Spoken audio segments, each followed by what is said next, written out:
Materials to ordering and installation, our free Millwork virtual apron service can get you moving and doing. Plus, we speak Spanish too. Our associates can help you tackle complex jobs without you leaving the job site, saving you time and money.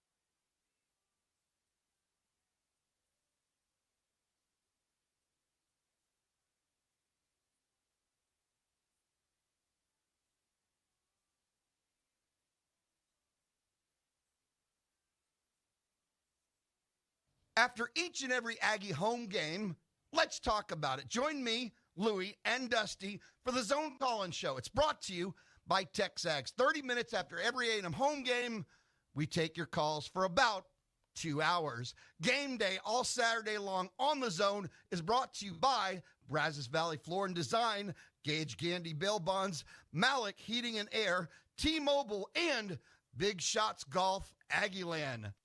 Steel Co. reminds all listeners that last year, over 50% of our children were bullied or teased. This daily ritual leaves them in despair, feeling like there's no way out. Be someone that a child can go to for help, and let's stop the intimidation now. This message is from the cleaning crew at Steel Co., serving the Bryan College Station area for all of your home and office cleaning needs. Quality, dependable cleaning. Call for a quote at 800-317-9808. That's 1-800-317-9808. Steel Co., wishing our kids a happy and safe school year. We all enjoy good old-fashioned customer service. Pioneer Steel understands this. And when you walk in their door, you're not just another customer, you're a relationship that extends much beyond that. Family owned and operated since 1943. Pioneer serves its friends and customers with premium quality products and highly personalized service. For your steel, pipe, roofing, and metal building needs, trust Pioneer Steel to get the most out of your investment. Visit pioneerboys.com. The flagship station for Aggie Athletics is The Zone. Whenever the Aggies are playing, you can hear them right here at 1150 and 93.7 FM. Thanks to our listeners and Aggie broadcast sponsors, Schulte Roofing, Gulf States Toyota, Hargrove Insurance, and Twin Peaks. Here's a big gig-em to all these sponsors. Listen to Aggie Athletics on The Zone 1150 and 93.7 FM. T-Mobile 5G home internet is here, bringing you a fast, reliable choice in internet for only $50 a month. No annual contracts, no equipment fees, no yearly price hikes, and setup only takes 15 minutes or less. With T-Mobile 5G home internet, you get fast, reliable Wi-Fi on America's largest 5G network, all for just $50 a month. It's that simple. And with T-Mobile Price Lock, we guarantee we won't raise the price of your rate plan. T-Mobile's here in your neighborhood, and we've got you covered. Get home internet from America's largest 5G network today. Visit your local T-Mobile store or go to T-Mobile.com/Wi-Fi to check availability. 5G home internet availability limited. 4G options also available. Qualified accounts include regulatory fees and price. $5 more a month without autopay. Price lock for qualifying monthly rate for data service. See details at T-Mobile.com/Wi-Fi. Do you love hamburgers? Maybe you want a simple double meat, double cheese, delicious bun, lettuce, tomato? Stop by Harvey Washbangers. Maybe you're like me. You like your hamburger a little more gourmet. Harvey Washbangers has a burger of the month, something Michael has dreamed from a CNA culinary expertise, plus a regular gourmet burger menu. Do you like a delicious, cold, something interesting Texas craft beer? Stop by Harvey Washbangers. They change up the taps all the time. They do tap takeovers where breweries from all around the state stop by, show off their favorite beers. They have Harvey Washbangers. They have a commitment to Texas craft beers. Do you want someone else to do your laundry for you? They have wash, dry, fold. They even have pickup wash, dry, fold, where they'll pick it up at your door, clean it, and drop it back off. Check it out. Laundry, food, beer at washbangers.com. Aggieland, this is your home for Houston Astros baseball. Brought to you by Kelly Bird Dozer. Kelly Bird Dozer. You're listening to KZNE College Station Bryan.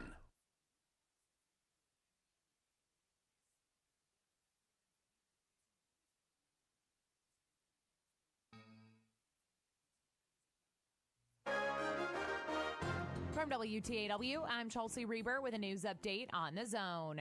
Opponents to an early voting location for this November's election being moved from the Memorial Student Center to College Station City Hall did not go quietly from yesterday's County Commission meeting. You're asked to leave. I'll ask you to be removed. If you don't, you need to move out. You need to move out. Their departure came after both city secretaries told commissioners that it does not logistically make sense to move early voting back to the MSC this late in the game. County Commissioner Steve Aldrich, who did not attend yesterday's meeting, had asked for the voting location to be put on the agenda. College Station police find the victims of 8 of 9 stolen catalytic converters that were found as a result of a traffic stop last week. According to more CSPD arrest reports against 3 men previously charged with felony theft, a local car dealer notified CSPD they had VIN numbers of 8 converters that were sawed-off used pickup trucks last Thursday. 2 men from Navasota and 1 from Houston remain in jail. They are held in lieu of bonds ranging from $203,000 to $400,000. Texas teachers now have a better idea of how to teach students lessons that align with the anti-critical race theory law signed last year. The State Board of Education has approved a few changes to comply with the law. People have talked about critical race theory without understanding what it is. Board member Rebecca Bell Meadows says there is a difference between discussing race and racism. When you talk about critical race theory, it is explaining a phenomenon. It's not supporting that practice. Some of the changes approved include teaching students how to spot credible information and how to engage in civil discourse. The board says the changes should give students a better understanding of civics. Bailey, Friday, TSN News. For more news, go online to WTAW.com. I'm Chelsea Reber on The Zone. Does the insulated glass in your windows refuse to come clean no matter how hard you work? If so, the glass unit has probably lost its seal. You might notice moisture between the panes, a hazy look, shadows, or even the growth of some white mold. If so, it's time to call your friends at Intercon. Not only are these conditions unattractive, but you no longer have an insulated barrier in your windows. There are a number of options available to you to remedy lost seals. Most options allow you to retain your existing window frame and just replace the bad glass with a new sealed unit. Clear insulated glass offers an insulating pocket, but no protection against solar heat gain. Low-E insulated glass adds a coating between the sheets of glass. The coating blocks about 80% of the solar heat gain, as well as the damaging UV rays of the sun. Another option is to trade out the entire window frame with a premium vinyl window. Since Intercon does both glass and windows, we can offer you a full complement of options. Call Intercon to get a free quote from a locally owned and managed business. Whether you have new construction or an existing home, let the fine folks from Intercon help you keep your home energy efficient year-round. Call Brad Beard of Intercon today at 823-3639. That's 823-3639. Good morning, sports fans. I'm Zach Taylor with your Aggie Sports Minute on the Zone. The Sports Minute is brought to you by Hilco Metal Roofing and Supply. Call 936-825-0500 or click HilcoSupply.com. The offensive line for number 17 Texas A&M football seems to be finding its rhythm after paving the way for 225 rushing yards in last week's win over Arkansas. Now, a big reason for the improvement is the return of center Bryce Foster, who was dealing with mononucleosis early in the season. I always do Google searches online whenever I get sick with any type of symptoms, whether it be allergies or anything. And it was cancer this. I was like, whoa, hold on, that can't be right. But I read some stuff about your spleen could rupture if you do a lot of strenuous activity. So I was kind of nervous about coming back, but the trainer said I was all good to go. So I decided to try and come back, and my energy is still pretty low and stuff like that. And I'm still really fatigued and tired a lot, but it's just grinding through the practice and games. Bryce seems to be no worse for the wear as he started the Aggies' last 2 matchups. He and the guys head to Starkville this Saturday to visit Mississippi State. Now, to get Coach Jimbo Fisher's take, tune into the Jimbo Fisher Coaches Show tonight from 8 to 9 on 1620 94.5 WTAW. Number 17, Aggie men's golf rallied past 13th-ranked Auburn yesterday in conference match play in Alabama. Sophomore Vishnu Zadagopan won the deciding match, 1-up over the Tigers' Brendan Valdez. And that's been your Aggie Sports Minute, brought to you by Hilco Metal Roofing and Supply. On The Zone, I'm Zach Taylor. There's something special happening in College Station. Because there ain't a better place to go to school and play ball. We don't like it, we're coming on. Get used to it, all right? We ain't going nowhere. Bring the noise, 12th man. This is our time. Join us Saturday. The Aggies visit Mississippi State. Our coverage begins at 2 on your home for Aggie football, the Texas A&M Sports Network. Listen to Aggie football on 1150 AM and 93.7 FM. Online at radioaggieland.com or tell your smart speaker to play Zone 1150. If I'm going to do this, I'll need my news team at my side. News team, assemble!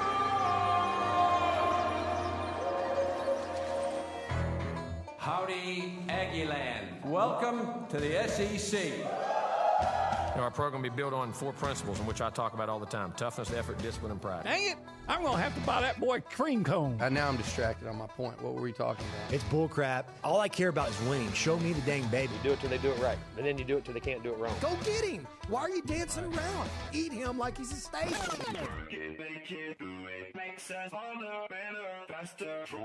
He fits what TexAgs radio is about. He fits into what the listeners are going to want. He's a pro on every level. That's how long I've been on ya. It's Nuño and the crew on TexAgs Radio, right here on Sports Radio 1150 AM and 93.7 FM. The Zone. You know how long I've been on ya. Since Prince was on Apollonia. Since OJ had isotoners. Don't act like All right, so I'm not going to start off with a rant per se. That was during the summer when I had nothing to talk about. But minor little rant to get started into the show. Minor. I don't know if sick is the right word, but like, please stop with, did A&M really win the game against Arkansas, or did Arkansas just lose it? A&M won the game, and Arkansas lost. That's what I'm going to say about it. Welcome to TexAgs Radio, presented by David Gardner's Jewelers here in the Rollo Insurance Studio. We call it the Go Hour. It's the first hour of the program where we just get started. Olin Buchanan's with us, and it's presented by the warehouse at CC Creations. Maroon never looked so good with Maroon U. OB, you know what I'm saying. Like, you've seen that question's been asked, and I'm sure I'll ask it at some point because I know some people have said it. A&M also missed a field goal with the game on the line. A&M also missed an extra point. That's 4 points right there. A&M also came from a 14-0 deficit where it could have been all over, but it wasn't. A&M won that game. Next. Yeah, you know, I remember Auburn went to the national championship game in 2013, having beaten A&M when a horse collar penalty that should have been called deep in their end of the field wasn't called on Johnny Manziel. You know, it was obviously Johnny didn't make the penalty. He was the guy who was horse collared. Then there was the kick six, and then there was the prayer at Jordan Hare. Actually, those were reversed. And was Auburn supposed to then not go? You'd also mention again that A&M had the long pass that they didn't complete because of a player mistake. I don't know that there were any terrible officials calls. A&M won the football game. Yep. A&M's quarterback, when they got close, did not try to dive into a pile and extend the ball. Sorry, it happened. It happened now. And by the way, on that last year, A&M's quarterback threw an interception off a center's helmet. Does anybody come back and say, "Oh, Arkansas didn't win the game. A&M just lost it"? By the way, on that touchdown, people are talking about KJ's mistake there. That is a topic of discussion. Yeah, he made a mistake. Do you know how hard it is to go 97 yards and hand the ball off in the middle of like that? To me itself they're like two different plays. Well, it's probably not that hard when only one player from Arkansas makes a concerted effort to try to keep it from going 97 yards. Yeah. There was Raheem Sanders and nobody else. And when the ball was handed off, it was easy. Once the ball was handed off, because nobody else from Arkansas seemed to think it was worth chasing after. Yeah. So But yeah, I mean, it doesn't happen often. And by the way, I think people forget also, and correct me, Obi, you've watched it a second time. The KJ play, the play before it, doesn't Antonio make a game, a touchdown saving tackle to keep them away? And that's all part of the conversation. Of course it is. All that. You know, it's like... Here it is. Here's the play. So if you're watching on the CW, all right, let's see. Rockets making a run, and nobody. You're right. You're right. One guy shows up late to the party. There. Number 2. Okay. He shows. I don't know. Is he? And then all. He's pretty fast, actually. It's funny though because Ed Cooper could have blocked him, but he's like, "Yeah, we got this. We got this." But yeah, it's like there was a sense of urgency among the Arkansas. Where was KJ in that? Well, KJ's probably trying to figure out what I did wrong here. So the bottom line is, nobody feels sorry for you when you make a mistake. You lost. Sorry, you lost. But they dominated the game. No, actually, they didn't, because they didn't dominate the score. And at the end of the day, that's what counts. Well, everybody will tell you that big plays. Jimbo's always saying this: turnovers and big plays are the biggest factors in the outcome of a game. Well, A&M got a turnover and a big play. Yeah, both. I'll take it all day. And then Devon Achane had some big plays. He absolutely did. There's the 2nd and 30. I could watch these plays all day. It was a great game. Great game. Hey, I'm going to ask you something off topic just because David Franz on the YouTube page brought this up. Have you ever watched the movie Deadpool? Yes. Did you like it? I can see you liking that. All one. right. Yeah. I don't get crazy about superhero movies. It's not really. It's more comedy. It's super. Yeah. There's actually a Clint Eastwood movie called Deadpool 2. That's true. But I knew you were talking about. No, I'm talking about the superhero. Yeah. Yeah, I mean, it was. But isn't that Ryan Reynolds? Yeah. Yeah, I don't really like him. I think he's hilarious. He's the same character in every movie, though. Yeah, every single movie. It's like Vince Vaughn. Same character every movie. I think he's a face. Like he's a good-looking dude? Yeah, he's a good-looking dude, so people put him in he's funny, movies. Though. Yeah, I guess. Well, the only reason I bring it up is yesterday it came out that Hugh Jackman is going to reprise his role as Wolverine in the next Deadpool. Oh. You strike me as a Hugh Jackman kind of guy. You strike me. In fact, I thought you were talking about yourself. When I thought you said huge, jacked man. I wish. But, yeah, I actually think because Hugh Jackman can do a lot of different things. He can sing. He can dance. He's not the same character, like you just said, in the movies. Yeah, I actually interviewed him a few years back. Dude, he's good. He's really good. I like him in movies. So yeah. I don't know. It just caught my attention there on the YouTube page. So thanks, guys, for watching there on TexAgs.com. And, of course, at the CW and listening here on The Zone. If you want to be a part of the conversation, you can text us on the A&B text line, 979-693-1150. A&B, a College Station branch of the Amarillo National Bank. Good Texas banking. The website is anb.com. Here's my question for you, OB. I know the answer is maybe, but I'm going to ask. Okay.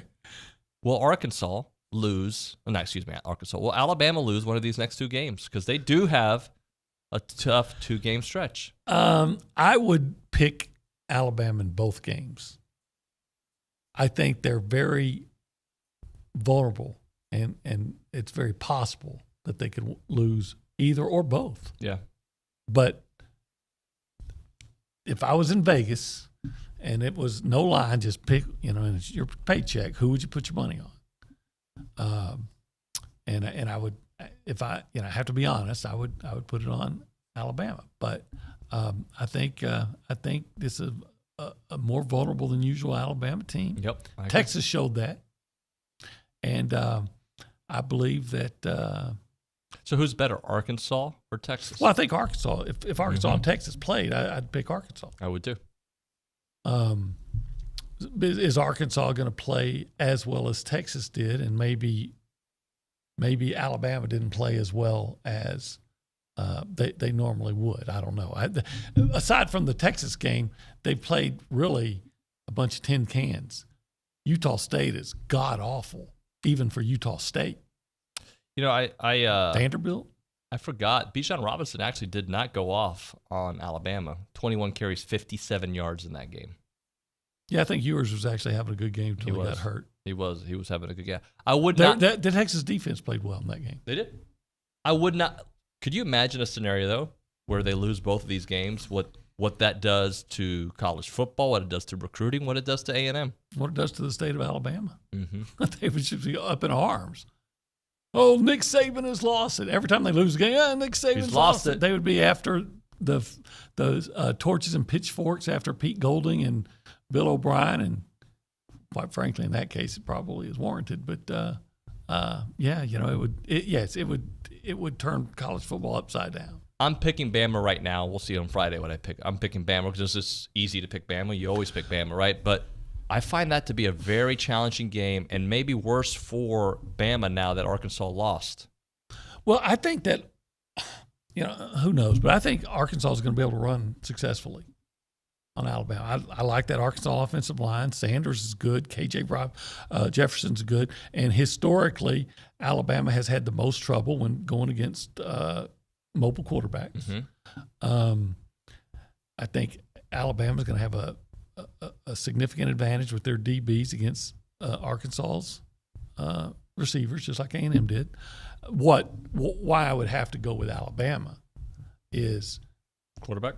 Well, no. Well, yeah, the quarterback throwing against that secondary. A&M didn't take advantage of it, but everybody else has, and I think Bryce Young will.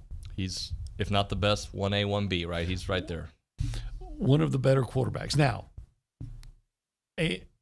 Alabama doesn't have the same caliber of receivers that it had last year, but still Alabama has better receivers, I would say, than Missouri State. Sure.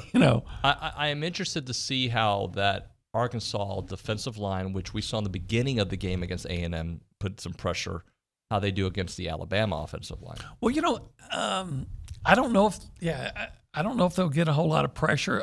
It'll be a big game for Drew Sanders. Yeah. So I would really keep an eye on him. And I think if they're going to get pressure, that's where it's going to come from. I think Arkansas will do a fine, a good enough job against Alabama's running game. Right. Now watch Alabama go out and destroy them. I'm going to be rooting for the Hogs. I'll guarantee you that. Yeah, so yesterday I interviewed Clint Sterner. It'll be on Up to the Second College Football that releases today around 5 o'clock, the former Arkansas quarterback, Sports Radio 610 guy, who's been very braggadocious when it comes to Arkansas, gave a lot of props to A&M.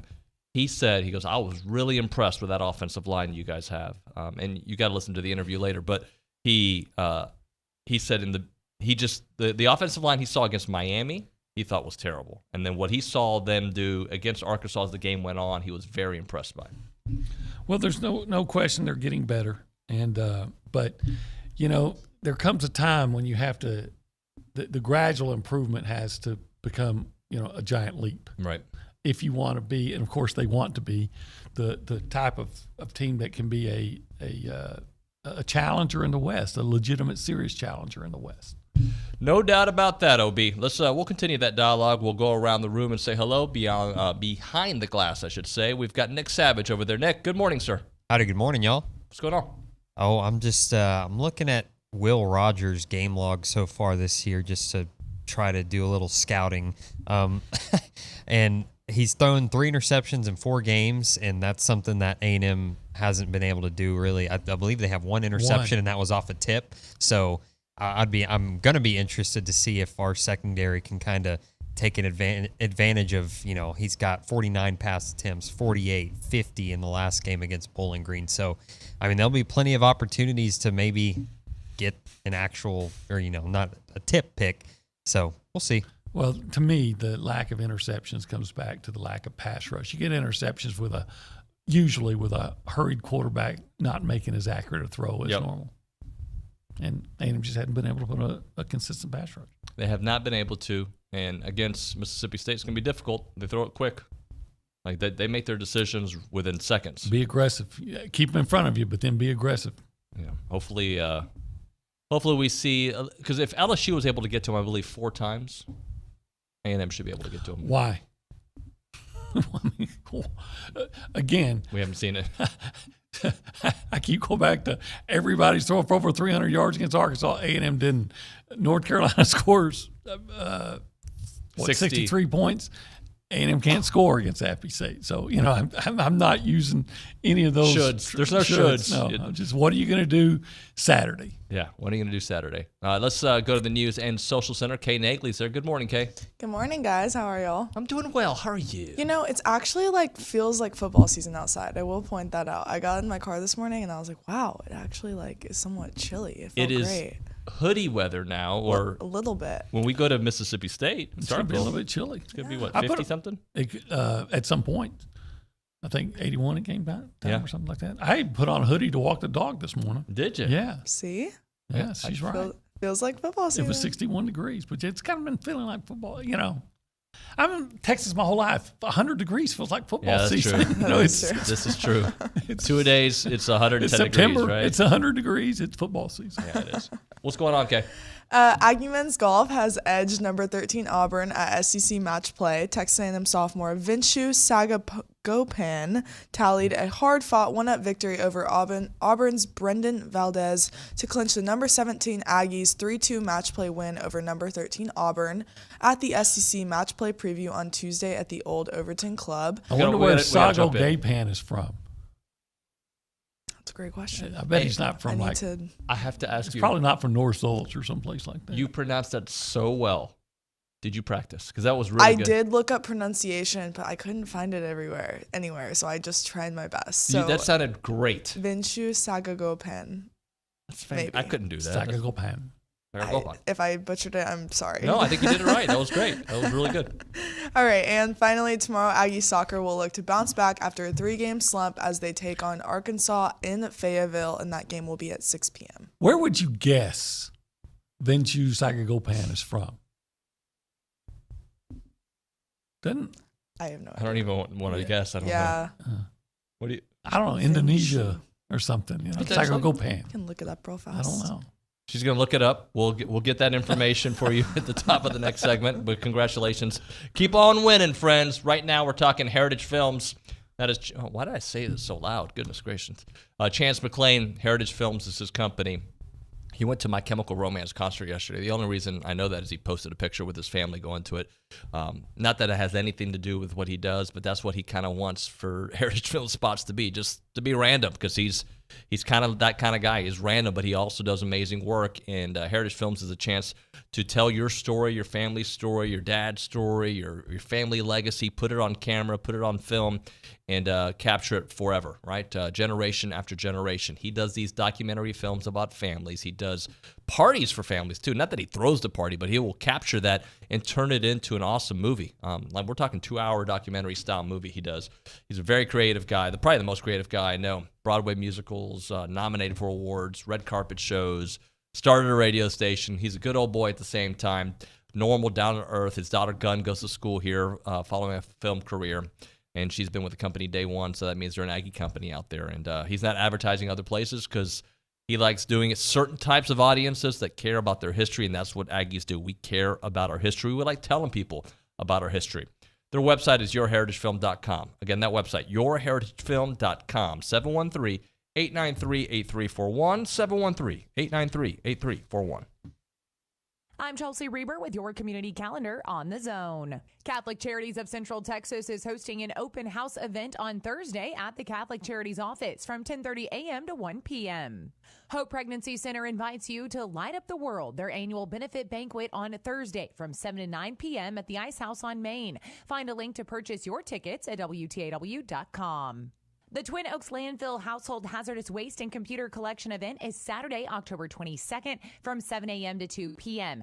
Visit twinoakshhw.com for a list of acceptable items and more information. The VOOM Foundation Heart and Soul 5K is Sunday, October 23rd at 12:30 p.m. on Texas A&M's campus. VOOM works to improve healthcare in Nigeria. Visit voomfoundation.org for more information.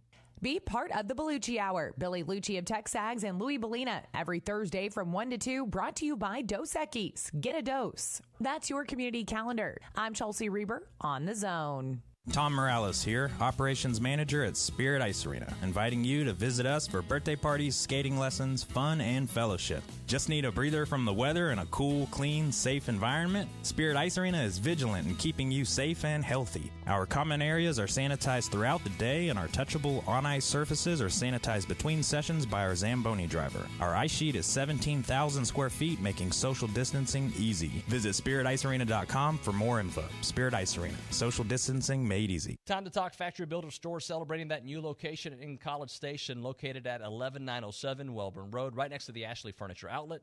They can service builders and the general public with locations throughout Texas, including right here in College Station. And at Factory Builder Stores, you're dealing with local people who do things the right way. So whether you're building a home or upgrading your appliances or outdoor living at your existing home, let Factory Builder Stores take care of you. Factory Builder Stores, College Station Showroom, open now Monday through Friday, 8 a.m. to 5 p.m. at Old Welborn Road, factorybuilderstores.com. Come experience the Warehouse at CC Creations, the world's greatest Aggie shopping experience. With 28,750 square feet, the Warehouse at CC Creations is the Guinness World Records title holder for the largest collegiate merchandise store in the world. We are your one-stop shop for your entire family to stock up on Aggie apparel and gifts. Shop in-store 7 days a week or online at thewarehouse@cc.com. Keep the tradition. Shop the Warehouse, located at 114 Holloman, just 1 mile south of Kyle Field. Each week on the Louis Bellina Show, presented by B&B Automotive and Superior Auto Service, two remarkable businesses, one great family, we have you hooked up for all things college football. Monday, Mitch Light of The Athletic. Tuesday, Cedric Golden of the Austin American Statesman and Olin Buchanan of TexAgs. Thursday, Braden Gall, 440 Sports, ESPN Radio. Every Friday, Bryce Jones. Check in with the Louis Bellina Show weekdays, 11 to 2.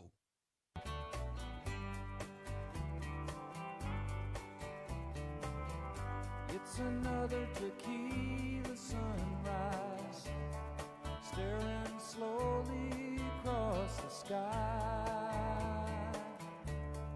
Said goodbye. It's another Tequila Sunrise. Yeah, the Eagles. Did you know Tequila that was Sunrise, the movie. Yeah, I knew that. The movie. You watched that one? Wasn't that? I think I've seen it on. Was it Sylvester Stallone? Kurt don't- Russell? Who was it in that No, one? I don't Am I think- getting Tango and Cash? Yeah. Tequila Sunrise. I know I watched it. The movie. Yeah, I don't think it was Sylvester Stallone. Who was in that one? It was Kurt Russell. I was right about that. And Mel Gibson. Okay. Yeah. I got Sylvester Stallone in that. It's I just know it's a drink that I've never had. I don't know if I've ever had a Tequila Sunrise either. I probably won't ever. Kay Nagley, you ever have a Y'all are tequila so sunrise? lame. Have you had one? We're so lame. Is that Why what is she just that? said? Why? So you have had a tequila sunrise? I think so, yeah. You think so? Yeah, Oh, you so yeah. drunk you didn't know what you were drinking? No, I'm not admitting to that. Wait, so why are we lame? No fun, Nuño. You're No fun, Nuño? That's what they call me, no fun Nuño. No fun, Nuño. I don't drink, I don't have sugar, You've disappointed me so many times that, after Dallas, we were ready to, I'll go party. And I did go party. Nuño just dipped out. I did go party. Where did you party? I went to Texas Live for 9 minutes. Wow, that's Yeah. actually couldn't break the double-digit minute mark. No, I would have, but there was nobody there. People were leaving. It was over. I was waiting for OB to finish writing, and I was like, I'm just going to head over there and be by myself. Yeah, people don't understand that after the game, that's where... You do most of your work. Yeah, that's where all our work starts. Yep. Yeah. What were you doing post-game, young lady? Drinking tequila sunrises.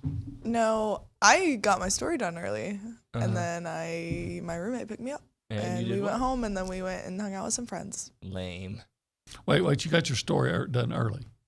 I have to write it it has to be done 30 minutes after the game. And so right. So it's out. What if the game had, what if they had made that field goal? Well, we have a publishing team that helps me out. So I'll watch the last play, or I'll tell them the last play I'll see, and then I'll be like, this is the last thing I wrote, and then they'll take over from there. So shout out to James. He wrote a little bit of my story. James. Hey, by the way, I haven't done this yet. What's the name of this show, Kay? TexAgs Radio. And you know who we're presented by? David Gardner's Jewelers. And what studio are we in? The Rollo Insurance Studio. And she does better than me. Yeah, you always said, look. And what hour is this? The Go Hour. And it's The presented Olin by? Buchanan. It's a new one. The This is Warehouse? The Warehouse. I didn't know that. CC Creations. Thank you very much. Appreciate that. We got to pay the bills here on the program. All right, OB, we usually do this, and I didn't remind you, but games to watch here this weekend. And some of the games, by the way, have been switched around a little bit. Kay, do you want to give us an update on those games? Give me 1 second if my computer would ever load. Okay. So, games rescheduled due to Hurricane Ian. So, first off, we have South Carolina versus South Carolina State. That has been rescheduled to 7 p.m. Eastern on Thursday, September 29th. USF versus East Carolina is at 2:30 now on Saturday, October 1st, and that game is relocated to Boca Raton, Florida. Boca Raton. And then Florida versus Eastern Washington is now at 12 p.m. Eastern on Sunday, October 2nd, and USF versus SMU is at 1 p.m. Eastern on Sunday, October 2nd as well. Thank you, Boca Raton, isn't that like rat mouth or something like that? Yeah, mouth of the rat. Boca Raton. Yeah, that's where I want to live. It's a good Actually, place. I know it is. It's a very nice place. Not far from Miami. All right, let's get into it. What games do you want to watch, OB? You know, beside from A&M and Mississippi State, of course, there's a lot of important ranked games, starting with one we've already talked about, Alabama and Arkansas. Gosh, if A&M wins and Arkansas wins, A&M's in a three-way tie for first. And so A&M's with a tiebreaker? Over Arkansas. Over Arkansas. They still got to play Bama. They got to still play Bama. But if you could win that one, then you'd be in the driver's seat. Wait, you would be in first place, right? Well, I guess because Alabama has a win over Vanderbilt. So but they would have a loss in SEC play, and this is considering A&M wins. Yeah, you're right. My bad. Yes. My bad.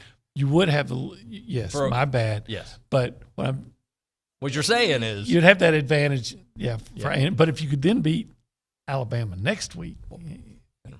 So anyway, big game. I think Arkansas is going to be able to run on Alabama.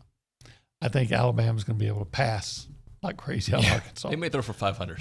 So, but I do think it's going to be an interesting game with Arkansas has a decent chance to win that game. Yeah, I'm still picking Bama, but I see the momentum going towards Arkansas in my brain. Like it's starting to think, well, maybe I'm starting to make reasons for why Arkansas may win. Wouldn't it be interesting if that was a real close game and it came down to Arkansas having to kick a field goal? That would be great. Wouldn't that be great? That would be awesome. Number 7, Kentucky's at number 14, Ole Miss. C-Rod is back too. Yeah, Christian Rodriguez. How good is Ole Miss? Who have they beaten? I mean, their FCS win or FBS win over Georgia Tech, maybe the worst FBS team in the country, just fired their coach. I don't know if they've beaten anybody of substance. Kentucky does have a win over Florida. Wasn't it a close game this past weekend as well versus Tulsa, I believe? For Tulsa scored late. Tulsa was able to score some points on. So you kind of wonder how for real maybe both of those teams are. Yeah. And I think this game somebody gets to have the be anointed. Yes, you are for real in that game. Yeah. The one thing I'll say about Kentucky, they've navigated a tougher stretch of their schedule without half their offense. And when I say half their offense, Christian Rodriguez really gets them going. He's their best running back. It is. It's been all Will Levis. He's gotten his job done. I don't know if beating Florida is that big of a deal, but it is a big deal when you go on the road and do it. Yeah, so that'll be a really interesting game. And, of course, I think all Aggies would like to see Kentucky win. Yeah.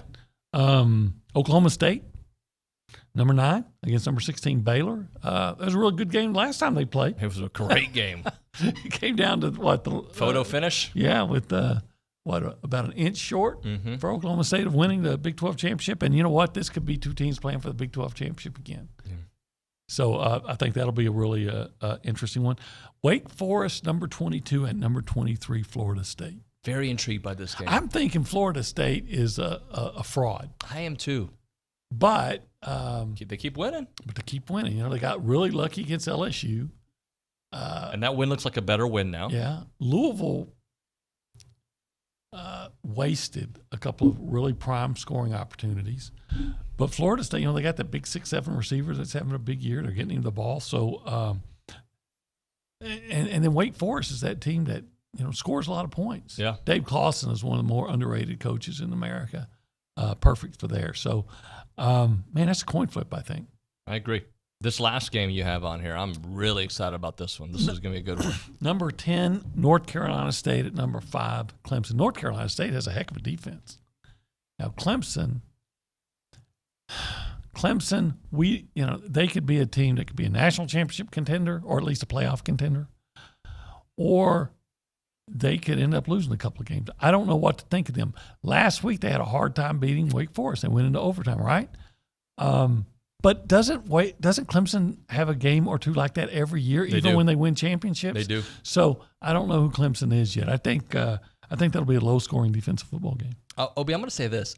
I don't know if we know who is good at all other than Georgia and Ohio State. And I would put Bama in that same conversation, but maybe a little tier lower, because I think there's going to be a lot more parity this year than we're used to seeing in the top 10. Yeah, because, look at every conference. And you say, well, everybody was talking about how good the USC might be. Well, they just escaped Oregon State. Utah was supposed to be good, and they got beat by Florida. And then you say, well, the Big 12, Oklahoma was on. Well, then they just lost to Kansas State. Yeah, but you got Kansas State. You mean the team that lost to Tulane? So the ACC, Clemson, but, they escaped Wake Forest. Maybe Wake Forest is really good. That's a really good offense, but I don't know who's good. As the season rolls on, and A&M's still got to fix a lot of issues. Offensively, they've got to get better. But as the season rolls on, that App State loss may not be – it's still going to hurt everybody here, don't get me wrong. But I think nationally, there will be a lot of attention on several teams who lost games that they shouldn't have lost. Yeah, probably so. Look, again, with A&M, just keep winning. And I know that's a lot easier to say than do, but just keep winning, and the rankings are going to take care of themselves. That's the way it always works. But what's frustrating is that A&M, you see, we just broke it down. Yeah. Who's good? And you see the opportunity that was there for the A&M this year. And because of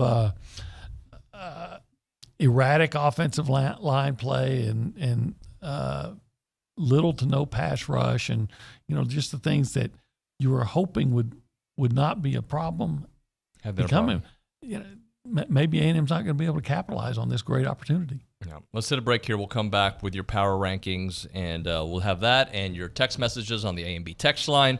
It is TexAgs Radio, presented by David Gardner's Jewelers. Right now, we're talking Caldwell Country Chevrolet, Highway 21 in Caldwell. Online, CaldwellCountryChevrolet.com. They've got the deals. They've got a great website that changes their deals every month. That's what they do there.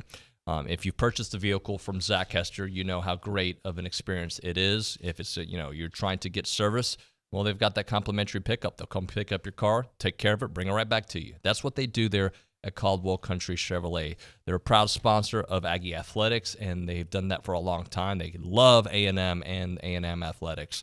They'll give you a great deal on a new car. Simply call, click, stop by Caldwell Country Chevrolet. 15-minute drive, Brian to Caldwell, short conversation away. But you will see the difference when you step on the lot and do business with Zach and the fellas there at Caldwell Country Chevrolet. Highway 21 in Caldwell. Online, CaldwellCountryChevrolet.com. Start your morning off with coffee, egg whites, tight shirts, and TexAgs Radio. Monday through Friday, 8 a.m. to 11 on The Zone. If you have a debit card, you're used to spending money. But what if your card actually ended up earning you money? That's not exactly normal, but that's what you can get at A&B. It's called Kasasa Cashback Checking. Don't mind the weird name. What you need to know is that it's a free account with cash rewards. Use your debit card for everyday purchases, and we'll pay you cash back every month. If that doesn't sound like normal banking, well, guess what? We're not a normal bank. So contact A&B today and ask for Kasasa or visit ANB.com. Equal housing lender, member FDIC. When your diesel truck or construction equipment needs DEF, WPI has the best price in town. Only $12.99 for 2.5 gallons. Regardless of your machine's make or model, WPI can help. From custom hydraulic hoses, O-rings to teeth, buckets and blades, any part, filter, fluid, battery, or lighting is at your local WPI. Visit Jesse James at WPI's new location in Bryan, Highway 21 east at Marina Road, or click WPI.com. Hello, St. Joseph Eagle fans. Listen to St. Joseph Eagles football throughout the season on KEDC 88.5 FM. St. Joseph Eagles football is brought to you this season by these local businesses: Prosperity Bank, Strata Auto Repair, Kelly Burt Dozer, Fast Signs, Lone Star Roof Systems, Citizen State Bank, Surf Pro of the Brazos Valley, Krause Paint and Body, Reedfield Meats and Deli, Wings and More, Aggieland Golf Cars, Law Office of Jeff Paradowski. Listen to St. Joseph Eagles football on KEDC 88.5 FM. Special thanks to all of our St. Joseph Eagle football sponsors. Here's Brad Beard of Intercon. As the old saying goes, if your only tool is a hammer, everything looks like a nail. At Intercon, we have a full toolbox to meet your window needs. Perhaps your home is ready for a full retrofit to vinyl windows. This full replacement option beautifies your home while improving thermal efficiency, noise reduction, and dust penetration. On the other hand, your existing windows may just need some maintenance. The glass in your existing windows may be replaced, in many cases upgraded to more efficient options. The mechanism in your windows can be replaced to allow the window to operate more smoothly. Maybe you just need solar screens on some windows to eliminate hot spots in your home that tax the air conditioning system and make some rooms unlivable. With the breadth and depth of Intercon's knowledge and product offering, we can find the solution that meets your needs and budgetary constraints. Trust your friends at Intercon to understand your needs and use the best tool for the job. Whether you have new construction or an existing home, let the fine folks from Intercon help your home energy efficiency year-round. Call Brad Beard of Intercon today at 823-3639. That's 823-3639. Start your Aggie football Saturday with the Zone Game Day Show, brought to you by TexAgs. Join me, Louis Bellina, and my friends like Olin, Cease, Dusty, and Bryce. It's the Zone Game Day Show, 3 hours before kickoff every Aggie football game. Game Day, all day long on the Zone, is brought to you by David's Jewelry and Coin Exchange, King Ranch, Saddle Shop, Texas, Mobile One Oil and Lube, and the George Bush Presidential Library and Museum.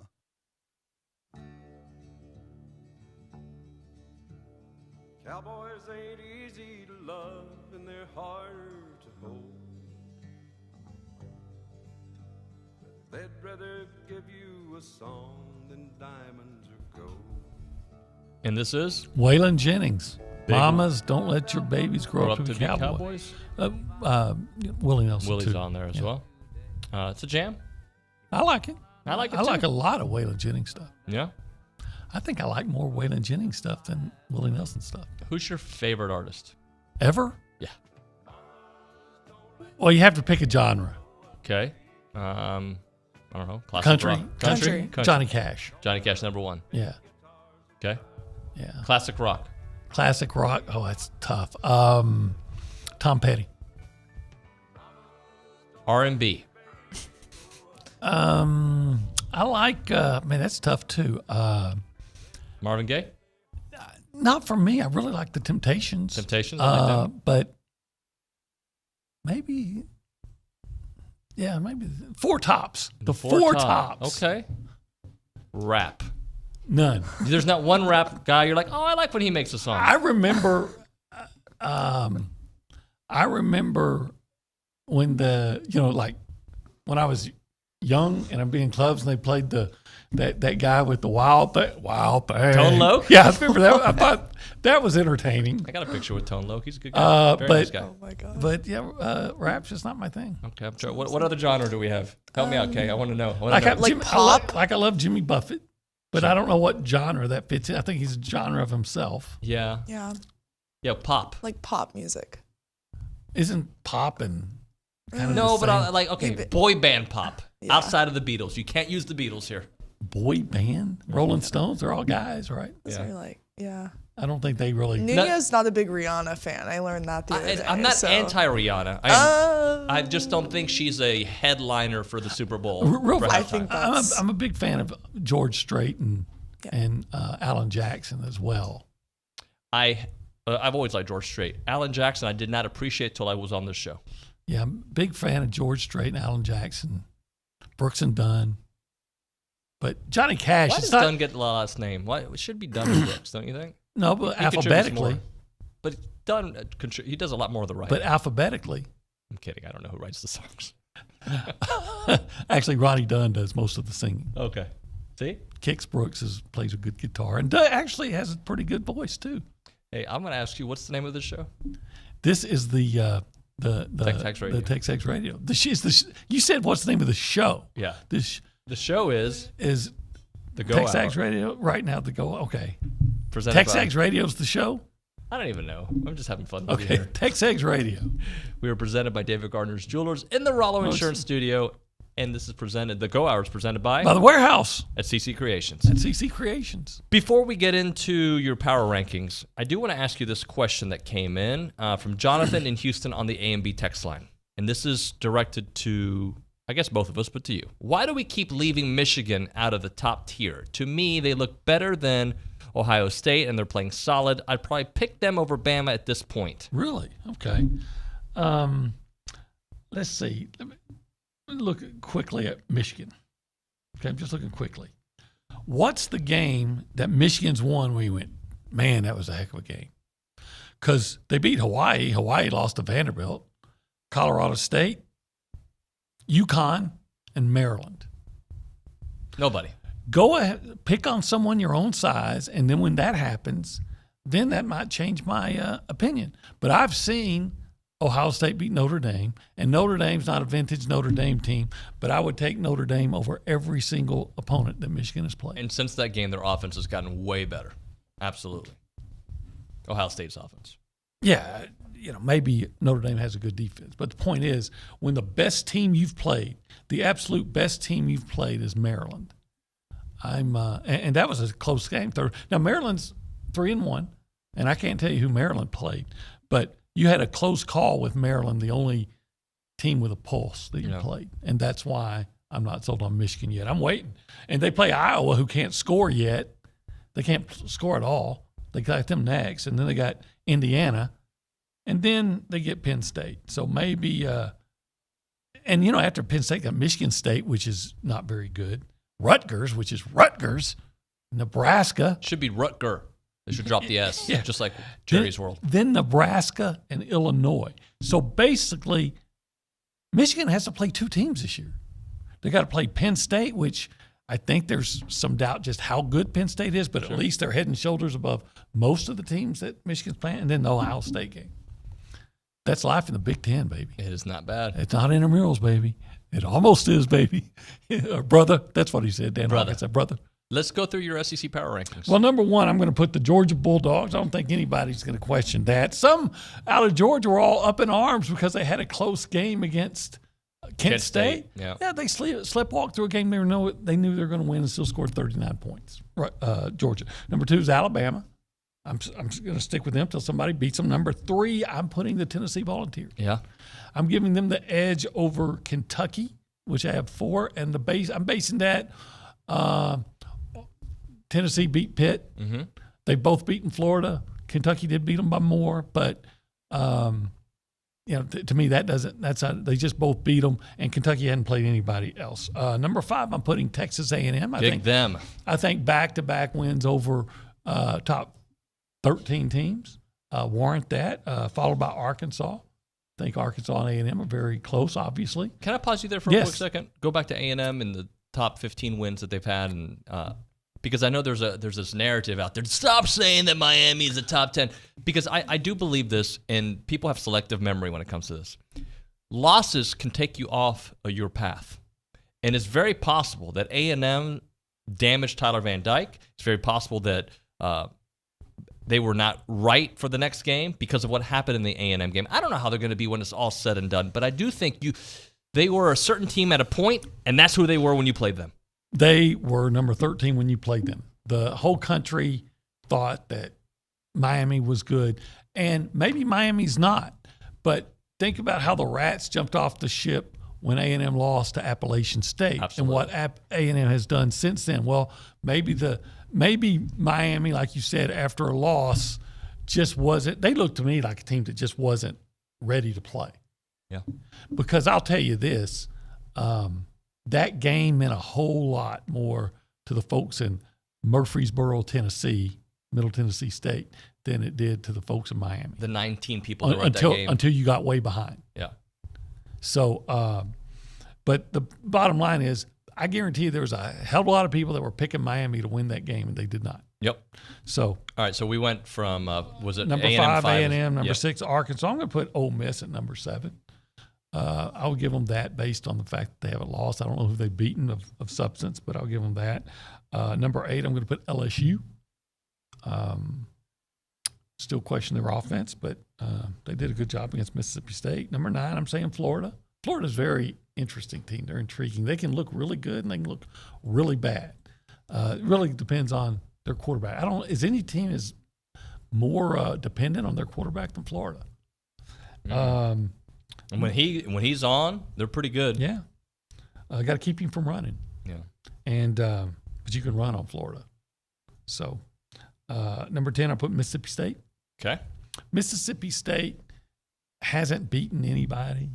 That doesn't mean they're not good, but they I don't haven't like the matchup, but yeah, they haven't beaten anybody. Arizona. And then they lost. They blew that lead to LSU, so I have to put them behind LSU. I'll put 11. I'll put South Carolina. Mm-hmm. The next 3 are all flip coins. South Carolina, then Auburn, then Missouri, and then Vanderbilt. Yeah. Hey, let's take a break. We'll come back. We'll kind of digest that. We'll go through the A&B text line. I do want to give a shout out to the Cali Enigma on our YouTube page. Every day he is constantly telling people to like on the chat. He's saying, hey, man, we only got 23 likes. Let's get it up, because the more people like it, the more it'll show up on other algorithms. So he's always promoting the brand. So I appreciate that there. So there you go. That's my way of telling you guys, if you're watching on YouTube, like it. If you're watching on TexAgs.com, what up? Thanks for being a premium subscriber. You like me. You like us. You like us. I like that. And thank you to CW and The Zone. You remember that? It sounds very familiar. Remind me. Sally Field at the Oscars when she won the You like me. You like That's me. right. You like us. She's still with us? For now. She died in Forrest Gump. Twice this week I've laughed on the show. I couldn't stop laughing.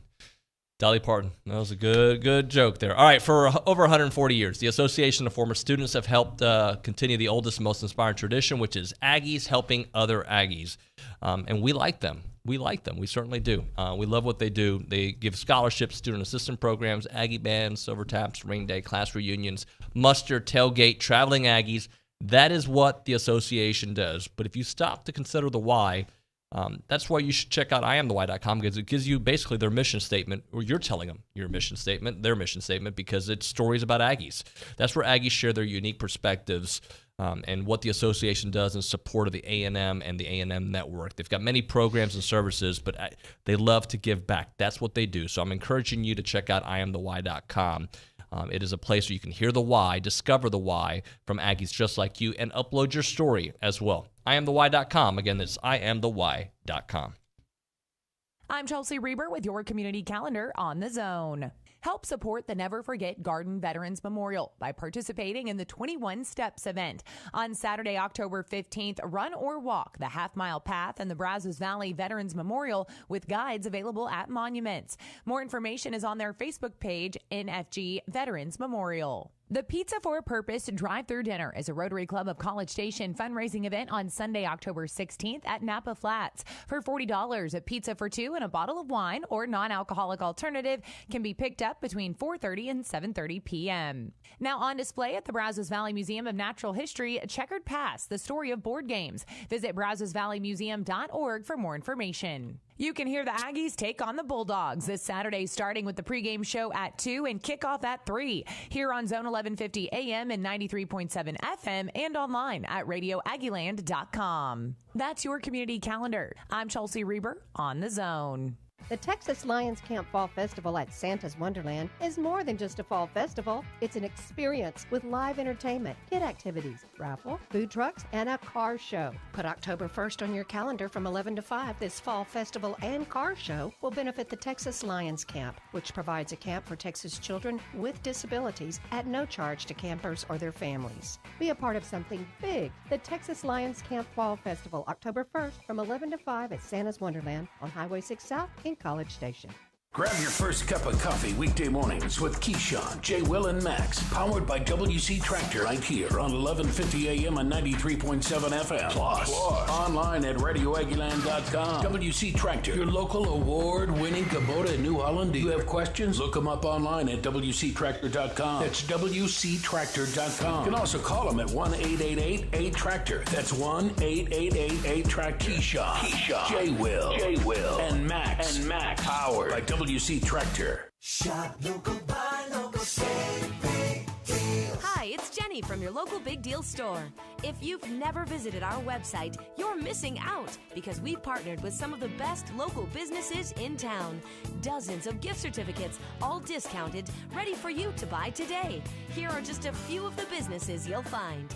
Paisano's Italian Pizzeria, Carter's Burger, B&B Automotive, You Paint It, and El Mundo del Taco. Shop and save now at AggielandBigDeals.com.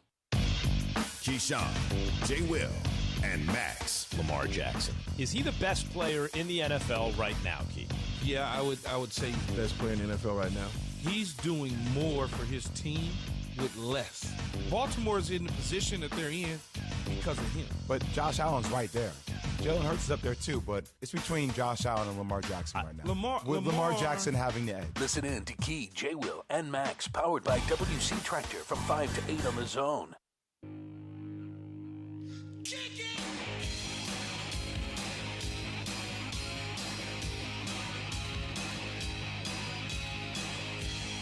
Now you can. You know what I always tell my son when he tells me he's like tired and he calls me from Baton Rouge and he says, "Yeah." Okay. I say, "Son, I expect you to go out and party because the Beastie Boys fought for your right to party. So you have to go out and party." You got to fight for your right, baby. To party. I forgot about them. Yeah. When we asked your favorite, this is probably your favorite rap group, right? I should have said NWA or the Beastie Boys or that Miami fan that did the rap before the Texas A&M game. What would be your favorite NWA song, Obi? It would well, can you say it on air? I don't know. whatever it is. Actually, I never listened to that. But way back in my time in Tyler, and I was with a girlfriend in a club, and they were playing a certain NWA song, and they said some really explicit lyrics. Yeah. And I said, they're putting this out on the radio? On the radio? And she laughed and said, yeah. And I was the only person in the whole place that was appalled. I would say my favorite is Always Into Something from NWA. Oh, okay. So that's at least one I can say on the radio and get away with. I'm really not an NWA fan. No. Isn't that the Ice Cube guy? Ice Cube, O'Shea Jackson. They kicked him out, or he left on his own, I should say. He left. Why was he being too... They were taking his money. And you don't take Ice Cube's money. Here's what I don't get about rappers, right? Why are they always shooting and killing each other? Why are headbangers always banging their head? I mean, why? I see people walking around. They have the fat guy T-shirt, from New York, and then there's the guy in Las Vegas that got shot. You know what I'm talking about? Yeah, Tupac and Biggie. Yeah, well, what is going on there? Why are you killing each other over rapping? The T-shirt guy? Yeah, but it's 1998. But I still read the article. You can find an article just about every month of some rapper. Then why do getting rockers shot. do coke? I don't know. See, but you can do coke without killing somebody. But you're dying. Ask Kurt Cobain. I don't know. I guess, but Kurt Cobain did it to himself. But those around him were poisoned by his atmosphere. Ask Courtney Love. I don't know anything about this. I'm just talking. That's probably why. Anyway, get out of here. Hey, rappers, look, everybody to each his own. Just don't kill each other. Well, that's why Is you that like too much Tone to Loc, ask? who's not a shooter. Okay. He just wants the funky Cole Medina. And Ice Baby Vanilla, he ain't shooting. Actually, Suge Knight almost threw him over a building. You know that story? Yeah, why are you killing people? I agree. That's why I like to listen to more classical music and opera. Yeah. Yeah, who's your favorite opera? Oh, Pavarotti. Oh, of course. Or Placido Domingo. Of course. Back to back, right? The three tenors. The three tenors all day. I know it all. And the other one. Yeah, the third guy. Yanni. I thought it was Larry or Curly. Maybe it's Mo. I don't know. Oh, that might be our best sports segment ever. OB, thank you very much, sir. You bet. That was good. Some rapper's going to shoot me. Just saying. Just be careful. When we come back here on TexAgs Radio, Aaron Torres joining us for a Wednesday hit. John Harris had to switch his schedule. We'll get him tomorrow. So Aaron's coming in today. Coach Waddell at 9:35. Bronny at 10. Peter Burns at 10:35. It is TexAgs Radio.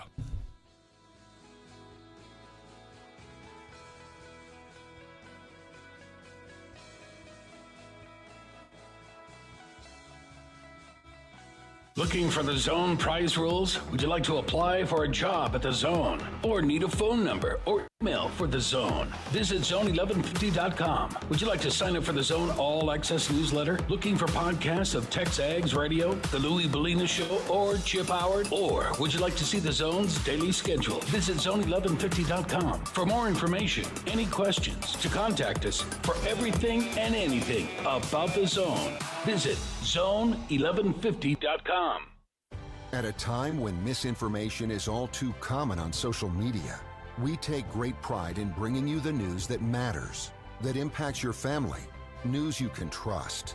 Local broadcast journalists bring you the facts, covering the stories breaking in our community and across the globe. Text radio to 52886 and let Congress know you depend on local journalism. This message furnished by the National Association of Broadcasters. Questions, comments, or opinions about anything and everything and all things The Zone. Send your emails to Louie@BryanBroadcasting.com. That's Louie@BryanBroadcasting.com. This is KZNE College Station Bryan.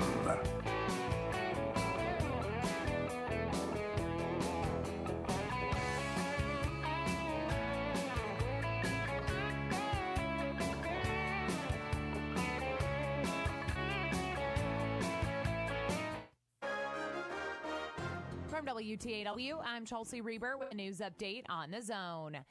Opponents to an early voting location for this November's election being moved from the Memorial Student Center to College Station City Hall did not go quietly from yesterday's County Commission meeting. You're asked to leave. I'll ask you to be removed. If you don't, you need to move out. You need to move out. Their departure came after both city secretaries told commissioners that it does not logistically make sense to move early voting back to the MSC this late in the game. County Commissioner Steve Aldrich, who did not attend yesterday's meeting, had asked for the voting location to be put on the agenda. College Station police find the victims of 8 of 9 stolen catalytic converters that were found as a result of a traffic stop last week. According to more CSPD arrest reports against 3 men previously charged with felony theft, a local car dealer notified CSPD they had VIN numbers of 8 converters that were sawed-off used pickup trucks last Thursday. 2 men from Navasota and 1 from Houston remain in jail. They are held in lieu of bonds ranging from $203,000 to $400,000. Texas teachers now have a better idea of how to teach students lessons that align with the anti-critical race theory law signed last year. The State Board of Education has approved a few changes to comply with the law. People have talked about critical race theory without understanding what it is. Board member Rebecca Bell Meteros says there is a difference between discussing race and racism. When you talk about critical race theory, it is explaining a phenomenon. It's not supporting that practice. Some of the changes approved include teaching students how to spot credible information and how to engage in civil discourse. The board says the changes should give students a better understanding of civics. Bailey, Friday, TSN News. For more news, go online to WTAW.com. I'm Chelsea Reber on The Zone. Don't miss the George Bush Presidential Library and Museum storytelling program Safari in South Africa on October 12th at the Annenberg Presidential Conference Center. Join storyteller Cindy Owens, Blinn history professor, as she takes you on this interactive virtual safari to discover the land, animals, and other wonders of South Africa. Your virtual journey will take you through Kruger National Park, which is famous for having all the big 5 of the African varieties of animals. For reservations, please contact bush.education@NARA.gov. We're here with Jackson Rollo from Rollo Insurance. And Jackson, you guys have been around for a long time. You're the very best at what you do. But I ask you, why Rollo Insurance? Well, we've been growing recently with over 45 offices in multiple states. But we haven't lost who we are. We're still super focused on being hyper-local and involved in the communities in which you're going to find a Rollo Insurance office. And we offer products like home, auto, life, health, and business insurance from some of the top carriers in our industry. You name it, they do it. Visit RolloInsurance.com. Good morning, sports fans. I'm Zach Taylor with your Aggie Sports Minute on the Zone. The Sports Minute is brought to you by Hilco Metal Roofing and Supply. Call 936-825-0500 or click HilcoSupply.com. The offensive line for number 17 Texas A&M football seems to be finding its rhythm after paving the way for 225 rushing yards in last week's win over Arkansas.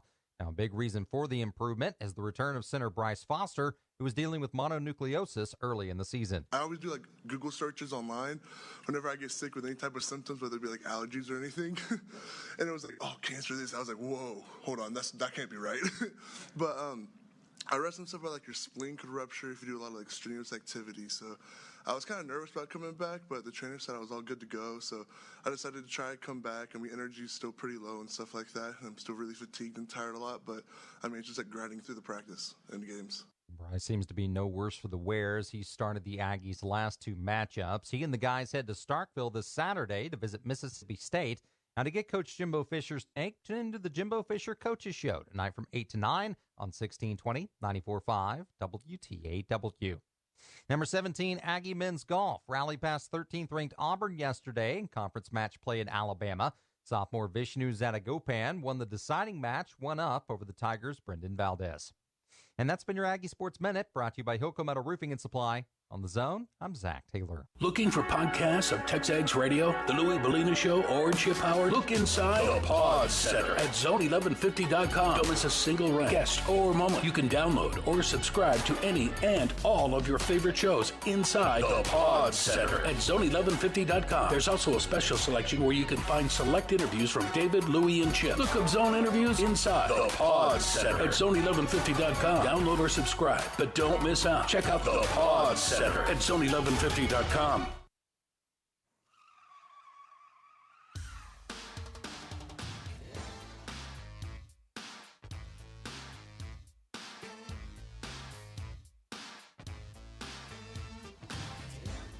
Nobody died in this song. Okay, there's no chance you know who this is. I can barely hear it if I'm being Just very listen. honest. Everybody's talking. All the stuff about me. It's my prerogative, by the way. You know that one? Oh, yeah. I have heard the song. I know Aaron Torres was bopping My Prerogative and Bobby Brown back in the day. It's TexAgs Radio, presented by David Gardner's Jewelers here in the Rollo Insurance Studio. It's My Prerogative, my man. You know that song, right? I'd be lying if I said I did, David. But, fun fact about me, and I've said this on air and people shake their heads, I'm not a huge music guy. And everyone's like, what do you mean you're not a huge music guy? When I get in the radio, I turn on sports talk, I turn on a podcast. So, have I heard that song? Yeah. Am I going to lie and say that I've driven around, bopping my head to the beat, the baritone there? I can't say that I have. But yeah, I'm sorry. I'm sorry to let you down there. I don't know how old you are. I'm gonna guess you weren't even alive when that song came out in 1988. That's my guess. I was 12 years old. Of course I was alive. In 88? Of course I was alive. All right. Well. Yeah, I'm not a spring chicken, my friend. I'm not a spring chicken. So been doing this for a while. I got some big bags under my eyes today. But anyway, neither here nor there. Am I on live on YouTube, or is that just am I still on YouTube, or what's the deal? You're on YouTube. Yeah, people see you. Oh man. Poor YouTube. All right, I'm sorry. I scared her. It's got that had some Halloween undertones to it. I'm looking pale. I'm looking flush. I feel like I'm not looking very good today. But anyway, maybe it's the light. Keep going. What are you saying? But yes, I was born. I was not only born, I was moving and shaking in 88. But anyway, neither here nor there. So I started the show today and with a topic. I'm not going to tell you what the topic is just yet. But then I started thinking about what I was going to talk to you about, and I noticed you talked about my topic, but I hope it doesn't strike a chord with you. I started off with, I'm done with people saying, did A&M win the game or did Arkansas just lose it? Because the last time I checked, A&M won the game by the scoreboard this past weekend. I know you asked that question on your podcast. I haven't heard it, but I'm going to give you a few minutes to kind of tell me what your thoughts are on that whole topic. Well, I'm on the A&M won it train. And the week goes by, you forget all the facts and figures. But I mean, look, Arkansas is up 14-0. I know that KJ Jefferson punches it in. It's 21-7, and then all of a sudden you look up and it's 14-13 the other way. But you do some quick mental math from the if my memory serves me correct, and I did this segment, Sunday. So from what the end of the first quarter till the beginning of the fourth quarter, Arkansas was held scoreless. Or maybe it was a field goal. I can't remember all the details. But the point is, it's like, yes, like Arkansas, yes, there were two distinct plays that did swing the game, both in favor of the Aggies. The KJ Jefferson play, and then on the flip side, obviously the doink at the end of the game. that obviously would have put Arkansas in position to win that game. But like to completely dismiss it is to completely dismiss, 3 really good quarters of Aggie defense after, listen, right? I'm not a coach, but we all know that, first couple series are generally probably scripted. You get Arkansas off script, all of a sudden that offense doesn't look as good against that Aggies defense. And then on top of that, listen, I got criticized for saying this. I think the Aggies found something in Max Johnson, and people say, last ranked pass defense, blah, blah, blah. You don't need Max Johnson to be Bryce Young. You have plenty of talent everywhere else. Devin A-Chain averaged whatever it was, 9 yards per carry the other day. And so, yes, I think A&M won that game. I don't think Arkansas gave it to them. And I think, and I said this on my radio show on Saturday, and I got criticized, I think I'm starting to see the skeleton of the team that we thought A&M could be in the preseason. They're not there yet. They're playing a good Mississippi State team this week. We know what's at stake next week. I'm just saying we're starting to see I think we're starting to see that skeleton of what we were hoping to see in the preseason. Couple things on that, by the way. First off, A&M also missed a field goal with a few minutes left in the game that would have forced Arkansas to have to score a touchdown. They also missed an extra point to tie the game at 14-14. So those are 4 points that A&M gave away. So they also had their things. And I also, like when people say, well, if you don't have the Devon A-Chain big run, if you don't have that KJ Jefferson mistake, they did. They had it. Plus, I'm sure you know how hard it is to run 97 yards and not get tackled, even though one guy was the only guy chasing you. That's not easy. We don't see it very often. You get credit for all that because it's 3 phases of the football game, and if you can capitalize a little bit on each, you have a chance to win a lot of games. Well, yeah, and if you don't take advantage on each, I'll give you another game as an example, and I don't even know if Aggies fans watch this one, but earlier in the day, Michigan played Maryland. Maryland fumbled the opening kickoff. Michigan scores the next play. Final score, 34-27. Michigan wins by a touchdown. So literally, by definition, one play was the decider in that game. But nobody's sitting here saying today, did Maryland lose that game or did Michigan win it? It's like, no, Michigan won it. But I don't know if it's because of the anti-Jimbo sentiment. I don't know if it's because it was the big Saturday night game that everybody was watching. But there were plenty of other games. By the way, the Clemson-Wake Forest game swung on a play or two. I don't think anybody's, banging the drum today that, really, Wake Forest really won that game more than Clemson won it. So, again, maybe it's the anti-Aggie sentiment across college football. And by the way, this is a good thing, right? It means that you matter. It means that you're relevant. It means that people care about what you're doing. But, all those close games on Saturday, I don't see another one where anyone is making the argument that the other team lost it more than the team that actually won it. Hey, and by the way, this is not me. I recognize A&M has a lot of things that they have to fix offensively still. The offense has gotten a little bit better. No Anaya Smith moving forward. That's a huge loss. But I'm going to bring up this point that I told OB. There's so much parity outside of the top 3, or maybe top 5. You put Michigan, Ohio State, Alabama, Georgia, whomever. Clemson even. We still have questions about Clemson. That Wake Forest game, great win for them, but there's questions there, and then they have another tough one this weekend. I think it is the top 3, and I think there is separation. And by the way, we're going to find out this weekend. Maybe it's the top 2. Like what has Alabama done to definitively be in that group? Now, I'm somebody that is okay just publicly admitting, yes, I put Alabama in that upper tier because they are Alabama. But listen, Nick Saban, I referenced this quote on my podcast today. I think he said, I forget the exact term actually. It was he basically said his team is soft. He said that we had killers on our team 3-4 years ago that took joy in going to other team stadiums and not only beating the 11 guys going up against them, but beating the 110,000 fans or 100,000 fans in that stadium as well. We don't, and he specifically said, our guys right now, winning is good enough. And so maybe Alabama isn't even in that group right now. So I have no problem saying it. And it's why I will say, and I haven't seen where the line movement is, and I really haven't even had a chance to really dig into A&M Mississippi State yet. But I think this is the biggest game of the season for Texas A&M, no doubt, because you've weathered the storm. You've gotten the 2 wins, what you thought you would have. And you win this one this weekend in Starkville, you're right back on track for everything that you wanted in the preseason.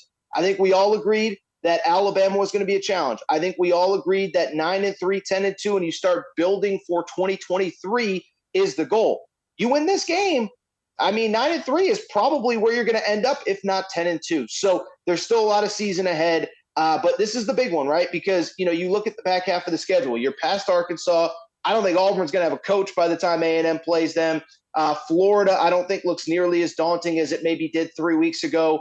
LSU, I think, is going to be hit or miss. So this is a big one this weekend. Absolutely fascinating. And then, of course, again, we know what's on the schedule the following. Speaking of Bama, I would not be surprised they win these next 2 weeks. They lose these next 2 weeks. They split these next 2 weeks. This is going to tell us a lot about Alabama, who I have questions about on their offensive line. And I think their defense is pretty solid, but who have they played? We're about to find out. Well, and listen, it's cliche and it's true, and it goes back to the first thing we just talked about with the Arkansas A&M game. I know you can't play if this injury didn't happen game because it's football and injuries happen, but I think most people agree, like, if Quinn Ewers doesn't get hurt in that Texas game, Texas has the upper hand because they had that defensive backfield on their heels, in the early part of the game with Quinn Ewers. So I'm 1,000% with you. Now, maybe Arkansas isn't the perfect opponent to totally expose Alabama. That secondary, as we just discussed a minute ago, for Arkansas is not good. Maybe Bryce Young, it has a vintage Bryce Young game. But I like I said, I don't ever bet against Alabama, not literally bet, but metaphorically bet against Alabama. Nick Saban is the great equalizer in college football for the last 15, 20 years since he got to Bama. But like you said, I don't think that just because they won a bunch of national championships over the last 10 years, it definitively means that this team has not only the talent, but the killer instinct of the previous teams. And I think we're going to find it out a lot the next 2 weeks because, I think it's fair to have questions about this team. I don't care what you did against Louisiana Monroe. I don't care what you did against Vandy. Let's see it against A&M. Let's see it against Arkansas. Let's see it against Tennessee later in the year. And we're going to find out a lot about that team as well. Hey, Aaron, let's talk Miami for a moment. I'm not going to overreact to the loss, but it's a big deal. But is it a isolated event big deal, or is it a big picture big deal for Mario Cristobal? It's a good question. I really don't know totally what to make of all this. I think my biggest concern would be this, is that the one thing that you thought that you inherited was, questions here, questions there. You thought you inherited a first-round caliber talent at quarterback in Tyler Van Dyke. He got benched last week against Middle Tennessee. And so, you go back to Mario Cristobal's days at Oregon. It's funny, like I was on the Justin Herbert is overrated train. No, Justin Herbert wasn't overrated. He just wasn't used properly at Oregon. And this is, of course, 3, 4, 5 years ago I'm talking about now.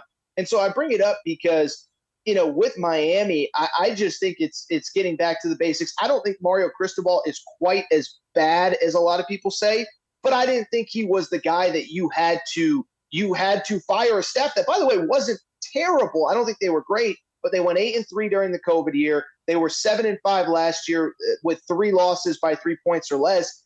And if you remember that whole situation, it was a weird deal where it wasn't like LSU last year. It wasn't like A&M when they fired Kevin Sumlin. It was a situation at Miami where they basically said, if we can get Mario Cristobal, we're going to go get him. If not, we're going to keep Manny Diaz. And so I never thought the upgrade from one coaching staff to the other was that great. But look, here's the bottom line. They did make the change. Mario Cristobal did come home, and he's got an $80 million contract. He's getting paid we talk about Jimbo Fisher, nine or whatever million a year. Mario Cristobal, you're getting paid $8 million a year. You can't be losing to Middle Tennessee. I don't really know what to make of that situation. I honestly don't. All right, how good is Tennessee? Because, Hendon Hooker, the kind of year he's having, they can win a lot of games. But I still have my questions, but maybe it's because there's that top tier we talked about, the Georgia tier, the Ohio State tier, the maybe Alabama tier. It's interesting, right? Because I think even Tennessee fans, one, they were holding on for dear life at the end of that game. And they did just almost lose at Pitt 3 or 4 weeks ago. So I think even Tennessee fans are still kind of in wait-and-see mode. That's a fan base. I think they're just excited to have excitement around the team. And this feels sustainable. Some of the Butch Jones, Jeremy Pruitt stuff, I don't know that it ever felt sustainable. But this feels sustainable because you have a system, you have an offense that's going to keep you in games no matter what. And then you see what the defense can do from there. So I think they're really interesting. I'll tell you this. I think we're going to learn a lot about two other teams in the SEC this week in Ole Miss and Kentucky, because I'm still not totally sold on Kentucky. Mark Stoops, I think, plays super conservative on the road. You do that against Ole Miss, you might be down 21-0 before you even blink on Saturday. Ole Miss, on the other hand, I mean, yeah, they look good against Georgia Tech, but Georgia Tech also just fired their coach. So that, to me, the Tennessee thing, I think we do kind of know what they are. I think they're 9-3-ish. I think they're really good. I don't think they're in that upper tier.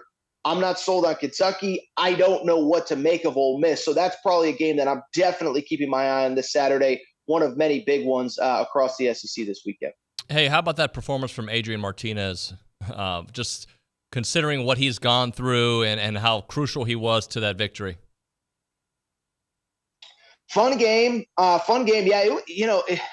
I guess it's the quintessential Adrian Martinez experience. I mean, you can't sit here and say, well, it's clear that Scott Frost was the only problem at Nebraska, because Adrian Martinez was terrible a week before against Tulane when they lost to Kansas State. But no, his story is pretty crazy because, highly recruited guy, didn't work out at Nebraska. But if you remember, there was a weird deal last year where basically the fan base was calling for a benching. And Scott Frost said something like, if you guys know what he's been through, and then literally said what he's been through, and he started listing off the injuries. And Scott Frost, among many reasons, came under fire for that, basically saying, like, you don't just give out a guy's medical report to the media. And I think Scott Frost was trying to defend the guy, and I think it came out wrong, whatever. But the point is, dealt with injuries, dealt with adversity. He got benched at one point in his career. So it is nice, man. And this is one thing. It's one of the cool things about the transfer portal. But two, it's one of the cool things about college sports in general. For that kid to have that moment, I mean, how many close losses? 9 losses by 9 points or less last year, 8 losses by 7 points or less as the starting quarterback of Nebraska last year. To go into Oklahoma, get the big win, ironically, a week after Oklahoma smacked Nebraska. That was one of the cool stories in college football. I can't lie. Hey, Aaron, I got to ask you about Texas. I look at their schedule the rest of the way. They already got their 2 losses. And I can make an argument for them having another 5-7 year. I can make an argument for them winning a bunch of these games. They're a team that I don't really understand just yet. I think they're going to lose some games that they probably shouldn't, and they'll be in some games that you think they might lose. Just how do you see the Horns going the rest of the way? It's funny. My real opinion on them has sort of flipped since Saturday. So my first opinion when the Texas Tech thing happens is I sat there and said, look, without Quinn Ewers, I don't really care what happens with this team, because I saw the first half against Alabama when Quinn Ewers was in, and they were arguably a better team than Alabama. And then the second that Quinn Ewers got hurt, you could tell Steve Sarkisian changed the entire game plan, was afraid to let Hudson Card do anything. They were trying to not lose the game as opposed to go out and win it. And so I said, look, we know Hudson Card, there's a very big downgrade. But then it comes back down to what you said, David. I mean, how long can that be an excuse? And I know Quinn Ewers was dressed and people think he might play this week. I haven't seen if there's official confirmation on that yet. But how many games can that be an excuse for, right? I mean, you are still Texas. You do still have multiple top 5 recruiting classes on campus right now, including, by the way, that top 5 class that, as we've discussed many times, nobody wants to talk about the top 5 class that Texas signed and what it means for them last year. And so, when the game happened on Saturday, I said, look, you don't have Quinn Ewers. I don't really care. I'm judging you on a curve. But then it comes down to, well, if they lose this weekend, do we feel the same way? If they get destroyed by Oklahoma, do we feel the same way? I don't know what to make of them. I thought they were maybe a Big 12 contender with Quinn Ewers, but until I see him back on the field and until I see him playing at the level of the Alabama game, I don't know. But to your point, if either the Alabama game was a fluke or he's not as close to returning as we think, or God forbid something else happens to him, then I think it is very much the same as last year, 6-6, 5-7, 7-5. But they're a fascinating team, and it really is a tale of 2 quarterbacks with them. I'm curious for them to get him back, but more importantly, I'm curious to see, was that Alabama game a one-off, or is he the real deal? Well, and I'm looking. West Virginia, I think they'll win that one. Oklahoma, toss-up every year. Iowa State, I'd say toss-up. Oklahoma, Iowa State, then Oklahoma State. Not a toss-up. I think Oklahoma State at home. You got Kansas State, who's at home. I mean, there's some. Yeah, Kansas, their arch rival. And their bitter rival. Kansas, that's got a favorite Kansas, who's got apparently a Heisman contender out there too. So I'm just saying, like, it's gonna be tough. Can I do one mini rant right here? Please. Every time I talk about the AP poll, people are like, nobody cares about the AP poll. Here's my thing. If we're going to do something, do it right. As John Wooden once said, if you don't have time to do it right, when are you going to have time to do it over? I bring it up to say, if we're going to put out an AP poll every week, why isn't Kansas in the top 25? Like, what are we even doing here? It bothers me. Oh, stop talking about the AP poll. It doesn't matter. Nobody cares. Only the college football playoff rankings matter. I get it. But if we're going to put out an AP poll, put Kansas in there, rank those guys. I forget who they play this weekend, Iowa State. I don't know. I don't care. But yes, put Kansas in, and Texas's bitter rival. Everybody just chalked that up as a win 6 months ago. They might not even be favored going into Lawrence, Kansas this year. AT, here's my quick little retort to that.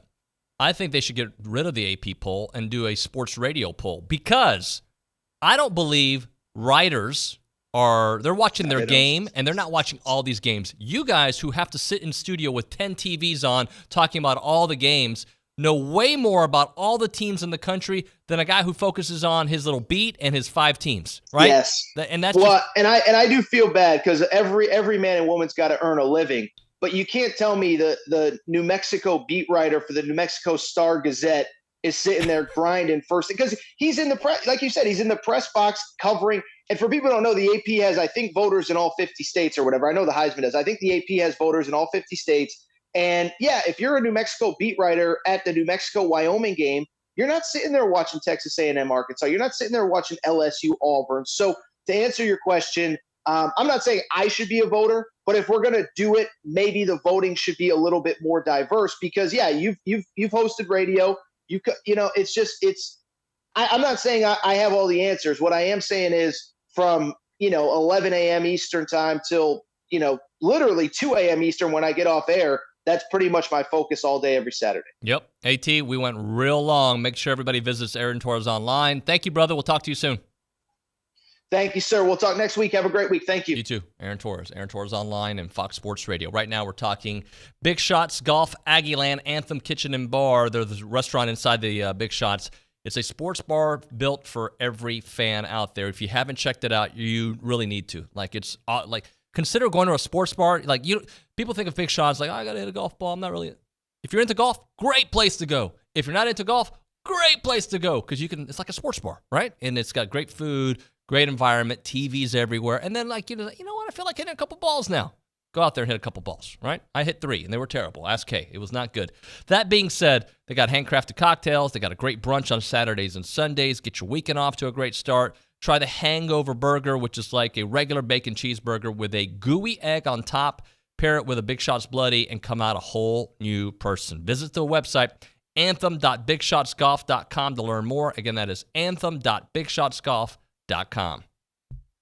I'm Chelsea Reber with your community calendar on the Zone. Catholic Charities of Central Texas is hosting an open house event on Thursday at the Catholic Charities office from 10:30 a.m. to 1 p.m.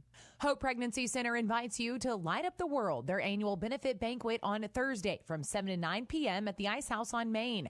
Find a link to purchase your tickets at WTAW.com.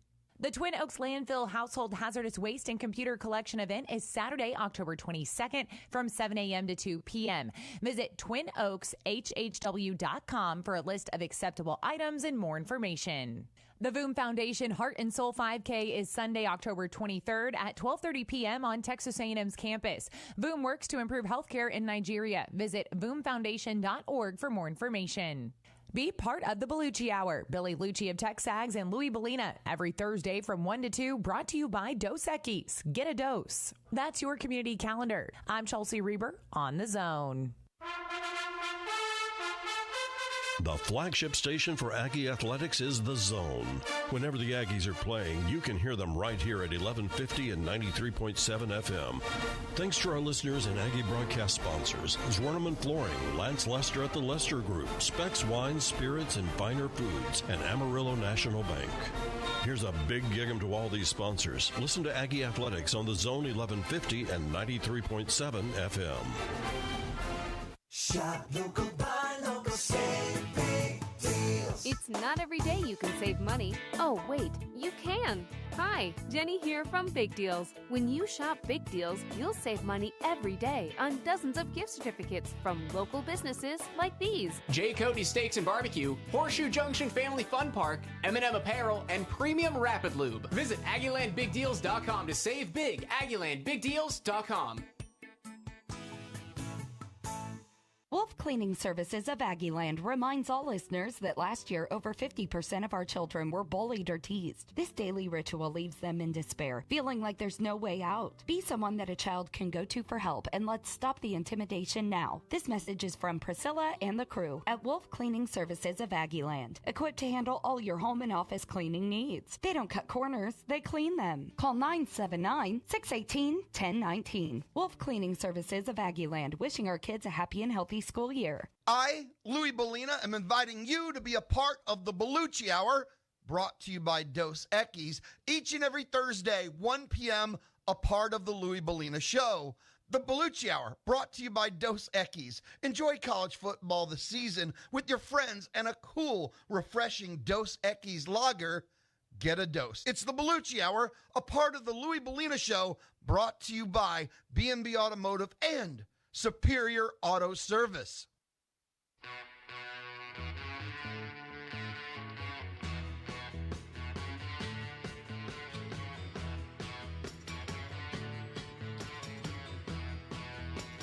And we're back. We call it TexAgs Radio. I've got to stop saying we call it. Okay, can you start putting me on a counter every time? We call it this. We call it. I've noticed this week You I've done that it a lot. so much. Me and Emily will always, if we're impersonating, we call it TexAgs Radio. Oh, you guys make fun of me like that. Is that right? No, Is it's that just right? sort of a fun thing. You know what I've learned about Kay? What? She'll tell you. I'm talking to the audience about you. Okay. She'll tell you things that are happening on accident. What do you mean? Like you just told me you made fun of me. I'll tell you that to your face. I'm just gonna let that sit. Sit. Okay. How many times have I made fun of you? I'm straight up. You would rather me not be. No, I love it. I know there's some people who only do it behind their backs here, but you will do it in front of my face. I will tell you. What else do I do that you like to laugh at, Kay? Let's find out. Sitting next to you at a football game is just a one-of-a-kind experience. I will tell people that. An A&M football game, specifically. Why? Because I'm so Southwest emotional on Classic. each play? Yeah, because your mood is just so determined by the outcome of the game. When Arkansas was up 14-0, it was... There was not a lot of talking The going world on. was ending. Yeah, that's how it should be. That's And what then- it takes to be a fan. Yeah. It was a one-of-a-kind experience, I'll tell you that. It was fun. I got a funny story for you. Yes. And I don't think it's that funny. It's just a true story. So, Tomas does his fantasy football stuff on the show, right? And after the App State game, he goes, "Hey, David, which segment do you want to do not bank on it, book it." And I go, "This is not a fun show today. We're not having any fun. We're not doing that today." he was like, No "Really?" fun, Nuño. No fun, Nuño. All right, so here's the agenda for the rest of the show. We're going to do, let me rephrase this. We're going to do Bronny coming up, okay? Then Bronny's at 10:05. We're going to have Alan Waddell later. We're going to have Peter Burns later. We have Andrew Monaco with us. So we are stacked. So we'll get into all that as we continue through the show. It is TexAgs Radio presented by David Gardner's Jewelers.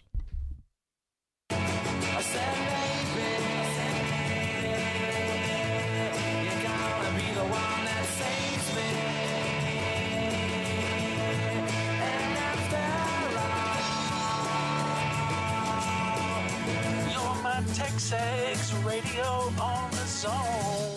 If you bleed blue, green, maroon, or purple, M&M Apparel can help you show your school pride with Spirit Wear for Bryan Rudder, Consolidated, and College Station High Schools. Stop into M&M Apparel's huge showroom, filled with a wide variety of t-shirts, hoodies, caps, visors, polo shirts, jackets, spirit flags, bougie beads, headbands, stadium chairs, tumblers, blankets, duffel bags, and backpacks. They can also personalize your purchase with a player's name and number. Open Monday through Friday, 9 to 6. M&M Apparel on Welsh Avenue, just north of A&M Consolidated High School. Does your bank know your first name?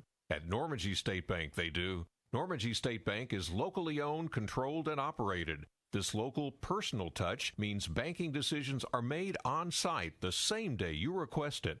Normandy State makes banking easy. They're open Saturdays, offer state-of-the-art online banking, bill paying, fund transfers, check and statement images. Normandy State, where customer service is their priority. Normandy State Bank, rock solid. Member FDIC. Time to talk Factory Builder Stores, celebrating that new location in College Station, located at 11907 Welborn Road, right next to the Ashley Furniture Outlet. They can service builders and the general public with locations throughout Texas, including right here in College Station. And at Factory Builder Stores, you're dealing with local people who do things the right way. So whether you're building a home or upgrading your appliances or outdoor living at your existing home, let Factory Builder Stores take care of you. Factory Builder Stores, College Station Showroom, open now Monday through Friday, 8 a.m. to 5 p.m. at Old Welborn Road, factorybuilderstores.com. Caprock Health is known for our highly personalized emergency care. But did you know that at Caprock Hospital, our inpatients also benefit from the same unique one-on-one experience? Our lower patient-to-doctor-nurse ratio means our team truly gets to know your individual needs. Not only do we care about your sickness or injury, we care about you. Whether in facility for 5 minutes or 5 days, we manage every element of your visit because your details matter. So come see us, because at Caprock, we're always ready to care for you. Tom Morales here, Operations Manager at Spirit Ice Arena, inviting you to visit us for birthday parties, skating lessons, fun, and fellowship. Just need a breather from the weather and a cool, clean, safe environment? Spirit Ice Arena is vigilant in keeping you safe and healthy. Our common areas are sanitized throughout the day, and our touchable on-ice surfaces are sanitized between sessions by our Zamboni driver. Our ice sheet is 17,000 square feet, making social distancing easy. Visit SpiritIceArena.com for more info. Spirit Ice Arena, social distancing made easy. Every Thursday on Sports Talk, the Clark Eisenhower Outdoor Edition, bringing you interviews from all over the U.S. and beyond, including the Snake River in Wyoming. But yeah, no, today was a phenomenal day. We put anywhere between, we didn't count, but anywhere between 70 and 80 fish in the boat today. That's in the boat? That's in the boat, yeah. We rose probably 100 fish, or at least moved them, yeah. Sports Talk without video, we can make stuff up. Thursdays from 5 to 6 on The Zone.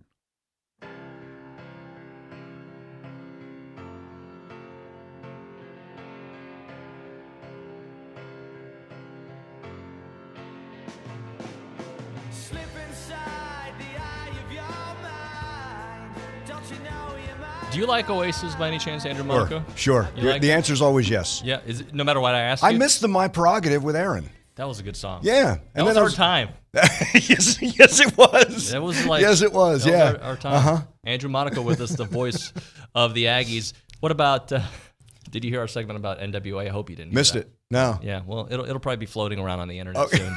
OB has some thoughts on rappers. That's enough to make you sweat when you say it's about to be on the internet. Yeah, it's going to be. Well, we're probably going to cut it ourselves because that's what we do here. There's a nod over there. Yeah. Kay was like, this is gold. We're going to put it out there. It's OB's talking about why rappers are shooting themselves. I'm asking, well, then why do rock guys bang their head? Like, there's a lot of stuff going on here. But we're going to talk about the Aggies. Okay.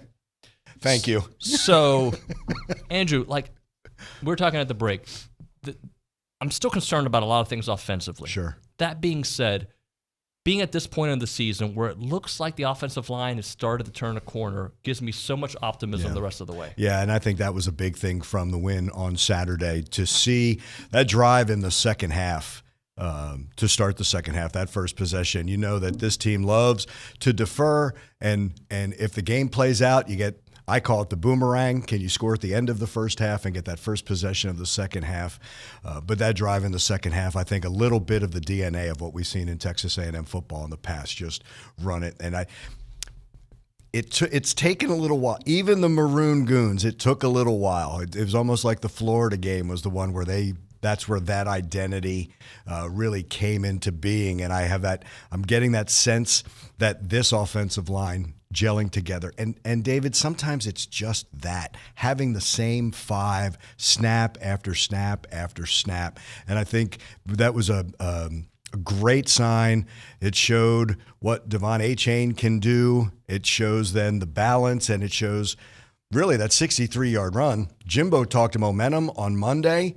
That's a momentum swing. And now Arkansas, I thought it created a little bit of doubts, and that field gets a lot shorter when Devon Achane, on a drive that started at the 7, that field got a lot shorter. I just thought that was a terrific sign for the Aggies. People forget, or they just disregard, the mental part of the game and what momentum will do for a season. Sure. And what it will do for a game. I'm a believer that Miami doesn't lose that Middle Tennessee game if they don't lose the way they did to A&M. And maybe they're just not as good as we thought, but I think that has a lot to do with their psyche. I think Arkansas in that game, the Devon play completely changed their defense, and also the fumble by KJ Jefferson. They were huge. They were shell shocked for 2 quarters. Huge, and the Aggies took full advantage of that. I see you have spoken right into what coaches always say about don't let one loss become 2. Well, that loss here at Kyle Field became 2 for Miami. And again, I thought it was the most physical team that Miami had faced because, let's be honest, Bethune-Cookman and Southern Miss, you weren't going to get that. A defense that they hadn't faced before, and it does create a little bit of doubt. And then to do that at home, look, Miami's not as good as what we thought. I get it. You have to rank someone somewhere, and it's still very early. I still think Mario Cristobal's the right guy there because they brought him home. But Miami is not back. It's not going to be a win. It's not just putting 70 points up against Bethune-Cookman isn't going to do it. There's still work to do. I don't know if you heard it, but he said, yeah, Miami is back to work. Well, it's going to be a work in progress for that. Arkansas is going to now face the same thing. You know Alabama has your attention going into the week, but you're coming off, for them, a supreme disappointment. They put an awful lot into that game. And they had the opportunity. But the momentum swings, like you say, imagine 21-7 instead of 14-13.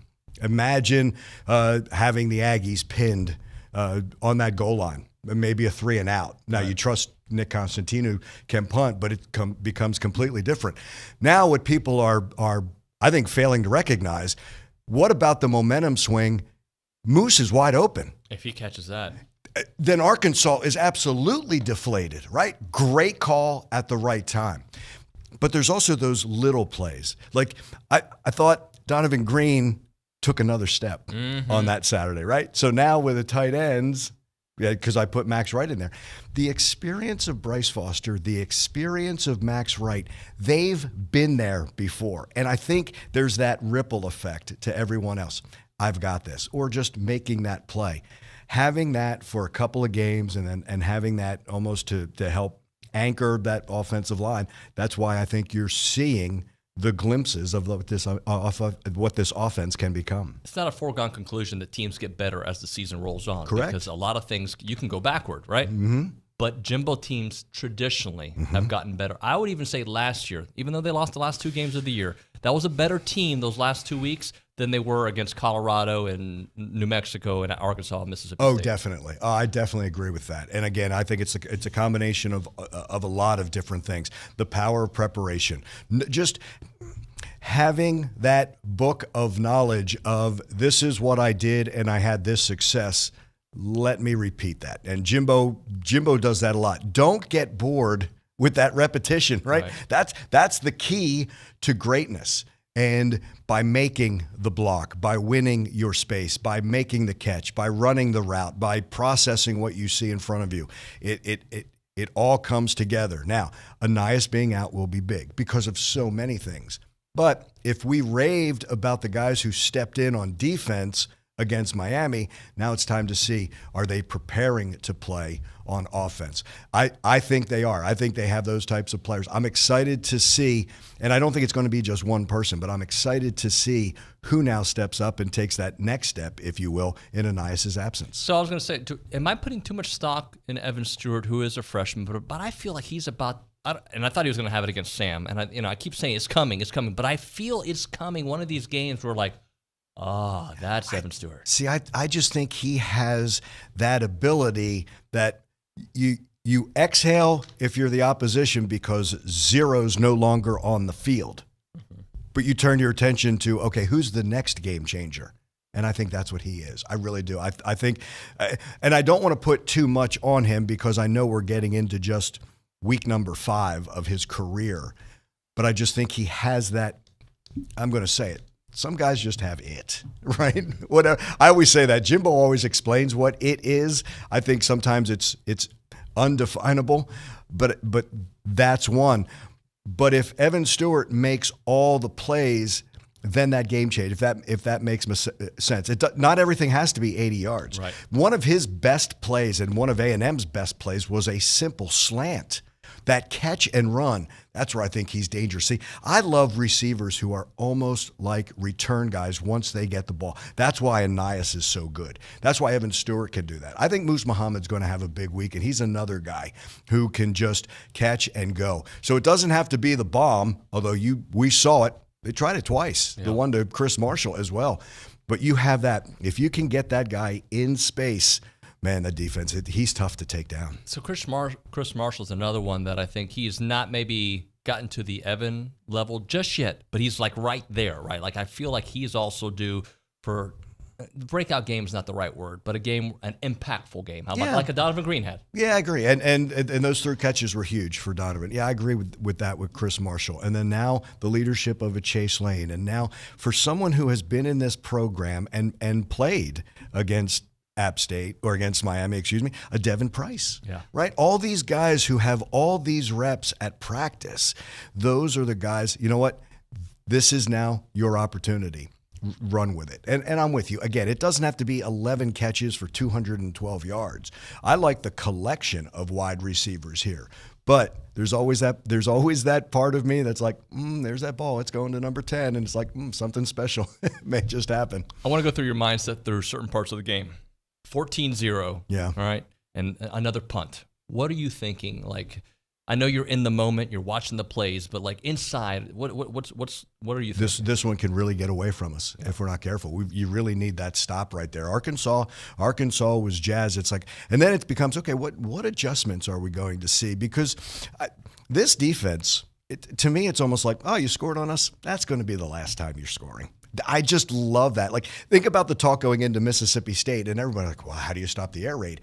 There's almost that confidence of, man, we can't wait for this challenge. You know, that's what I really like. But no, that game was in the balance. Then they got that stop, and it's like, okay, here we go.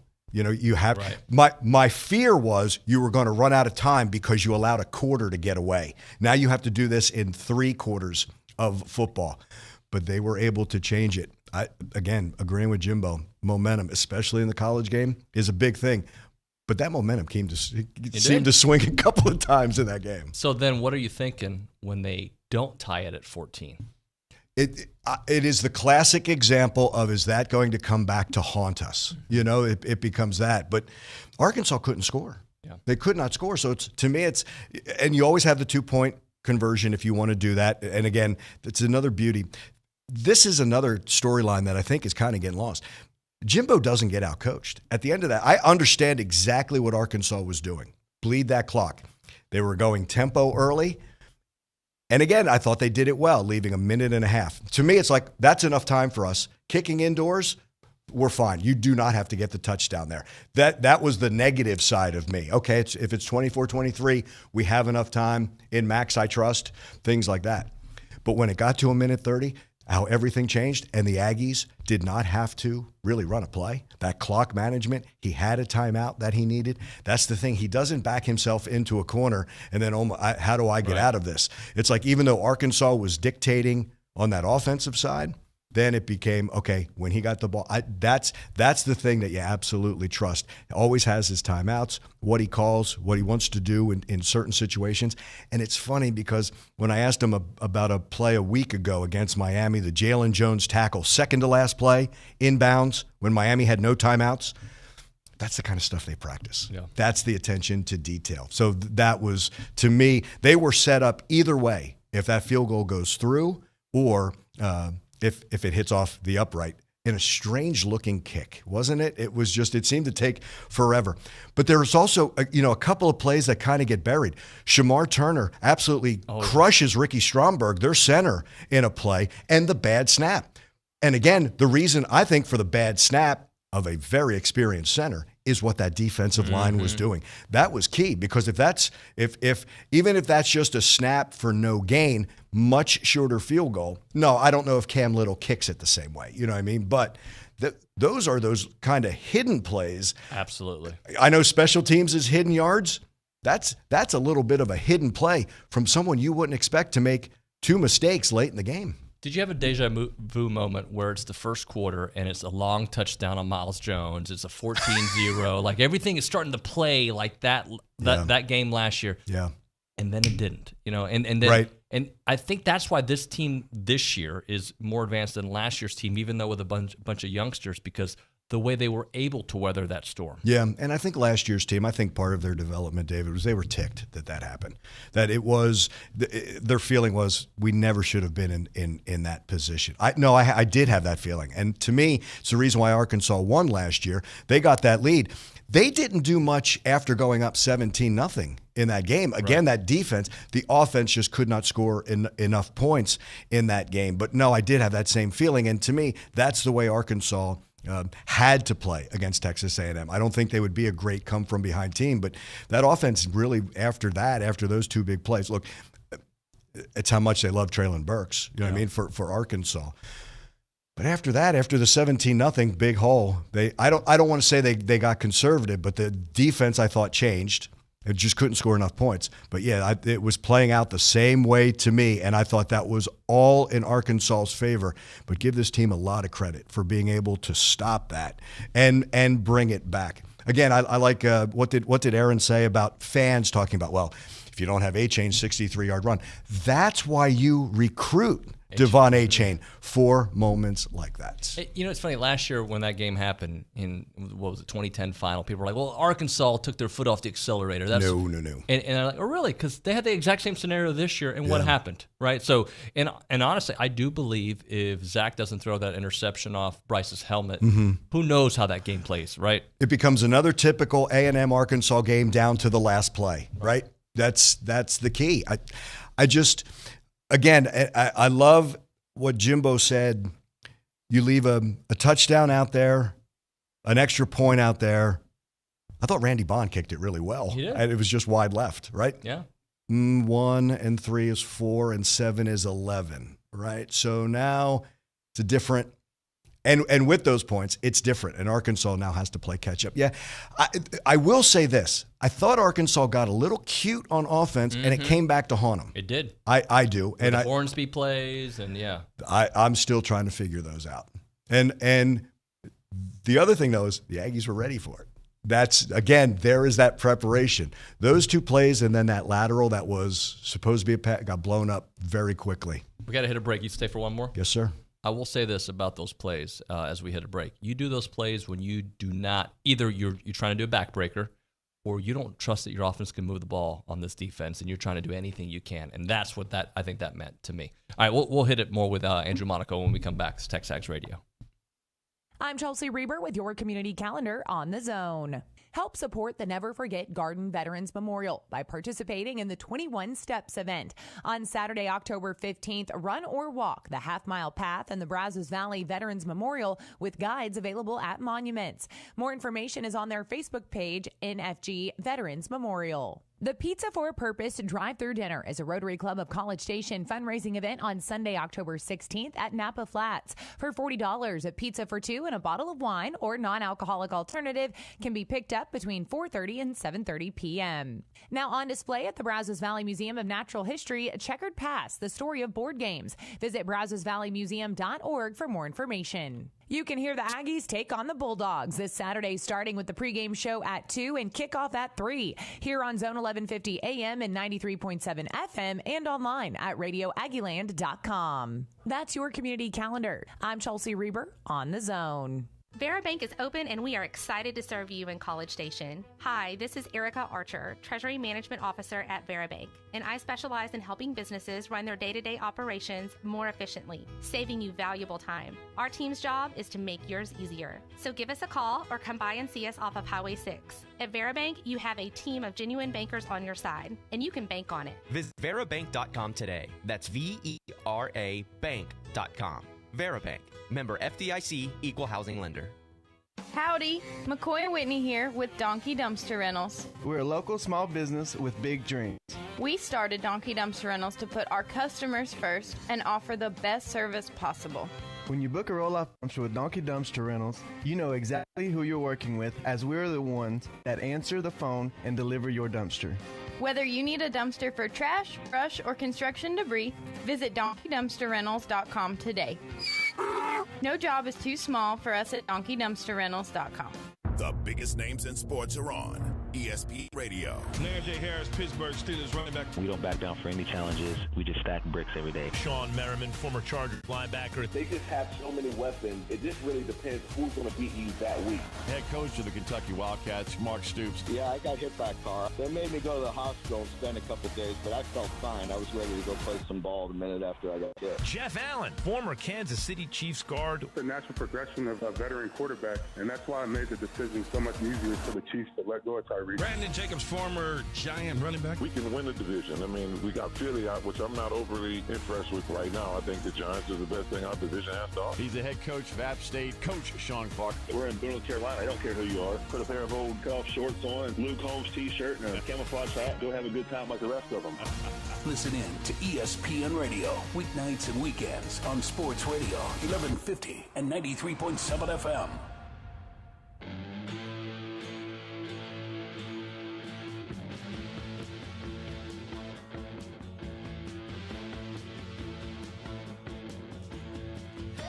All right, we're back. TexAgs Radio, presented by David Gardner's Jewelers here in the Rollo Insurance Studio. Andrew Monaco is with us, the voice of the Aggies. All right, Mississippi State. Mm-hmm. I am worried about what they did last year because I'm a worrier, okay? Yeah. But even what they did last year wasn't that much offense. Right. I mean, it was some numbers, but, 26-22 final, I believe it was, right? Am I right about the pretty close? And one of those was a safety. This is a game that if the offense can give you a little bit more each week, it's been a little bit better. It's going to be hard without Anias, but if they can give you a little bit more, Andrew, I think they can. It won't be as difficult as last year. The hard part will be Will Rogers with another year in that offense. Look, Will Rogers ran that offense in high school. Gardner Minshew ran that offense at that high school. And now it's really comfortable for him. And another year. Jimbo talks saddle time. Will Rogers has had saddle time. They're very deep at wide receiver. What was so frustrating last year is the defense could not get off the field to give the offense one last chance. Every time they needed a first down, they got the first down. That has to change this year. Can you get that? And you can't have that defense being on the field when it comes to time of possession more. For the offense, I'd like to go back to what it was 2 years ago, the last time we were there, where Mississippi State, really their only scores were the ricochet off the shoulder pad, return for a touchdown, and then there was a late touch. But the Aggies were in control in that game. I'd like to see that, where the defense, again, hard for Mississippi State 2 years ago to win that game. And if you remember, it was a catch and run for Chase Lane in that one. Again, sometimes it's that little short route, get that receiver open. But I'm really interested because, Will Rogers, if he sees a certain defensive alignment, that's when he checks to the run. If not, he's got the receivers. And if you're throwing 50, 55 passes, that pass serves as a run. We'll see how that is. But, to me, again, that feeling I got Monday from Tyreek Chappelle and Jalen Jones, it's like we're ready for this challenge. So we got about a minute and a half left. Let me ask you this. If we're going, I've been a little critical of the offense, but I see it going in the right direction. Defense has been very good, but if there's areas of concern, not really getting the sacks that I was hoping for this year and not creating the turnover, or at least the interceptions, I should say. Yeah. But I feel like those are coming with experience for those young guys on the line. Is that fair? Yeah, I think it is. And even though you're not getting the sacks, are you disrupting the timing? And I think Tyler Van Dyke against Miami had timing disrupted. And with young receivers, I don't think they did him any favors by catching those. But I think they disrupted the timing. He threw it before he had to. So if you're having that and you're having good coverage, then that back seven will help that front four. You'll get those coverage sacks. Now, Will Rogers doesn't hold it long enough. You're not going to get a lot of those. So short tackles, everything, if they want to hand off, short gains, right? Do that. But I think in time, it's going to come because you're seeing that defensive line. I have this sense that they're starting to impose their will. This team finds ways to score touchdowns that is not always offensive. And if you go back to the App State game, that defensive touchdown that did not count, that changes the way you look at this entire season. I agree. And maybe we don't have the quarterback change if that happens, but Right. maybe we do. Maybe we do. Sure. This team seems to be trending in the right direction. These next 2 weeks are going to tell us a lot. I think anytime you play Mississippi State, you focus on that offense, that defensive side. I'm doing my spotting boards for Saturday. It's like I'm not changing any names. Right. Good for me because I get to remember because of my memory, but bad in that's the experience coming back. That is. It'll be a big matchup. Thank you so much, Andrew. Absolutely, my friend. Appreciate you. All right, when we come back on TexAgs Radio, Ryan Broniger, recruiting country here. Coming up next with TexAgs.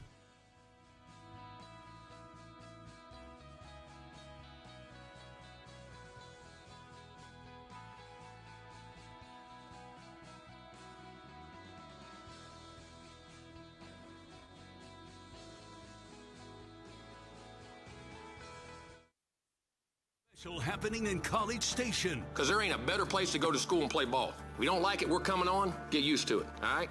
We ain't going nowhere. Bring the noise, 12th man. This is our time. Join us Saturday. The Aggies visit Mississippi State. Our coverage begins at 2 on your home for Aggie football, the Texas A&M Sports Network. Listen to Aggie football on 1150 AM and 93.7 FM. Online at radioaggieland.com or tell your smart speaker to play Zone 1150.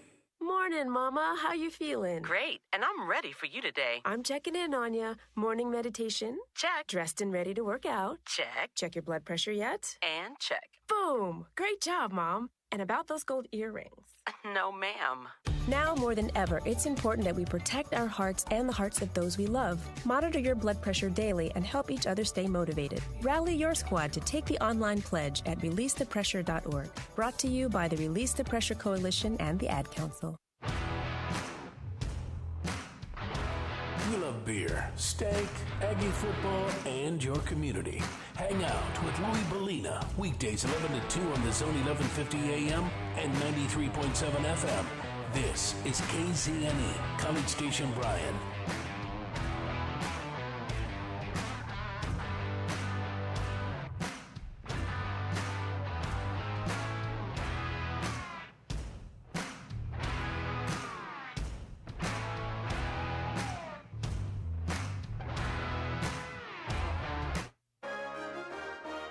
From WTAW, I'm Chelsea Reber with a news update on the Zone.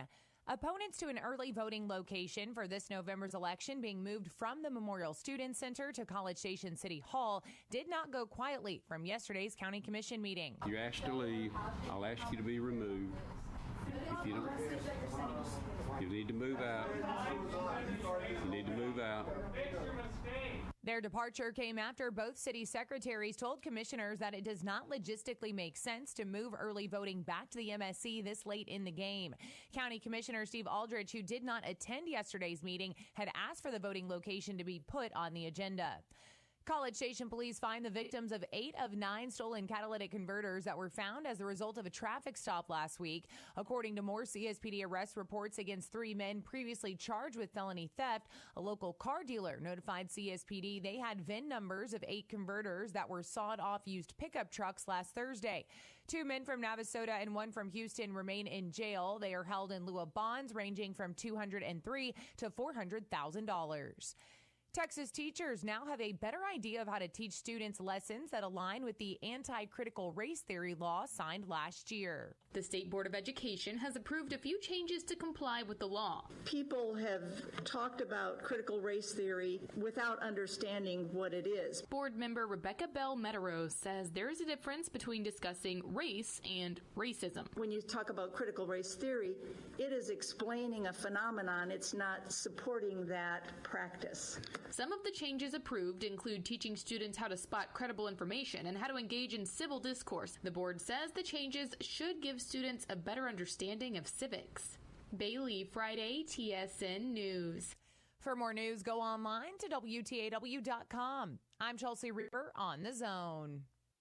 Shop local, buy local, save big. It's not every day you can save money. Oh, wait, you can. Hi, Jenny here from Big Deals. When you shop Big Deals, you'll save money every day on dozens of gift certificates from local businesses like these. Gringo's Mexican Kitchen, Blue Baker, Awards and More, Dirt Road Rustics, Front Street Burgers, and Scoots. Visit AggielandBigDeals.com to save big. AggielandBigDeals.com.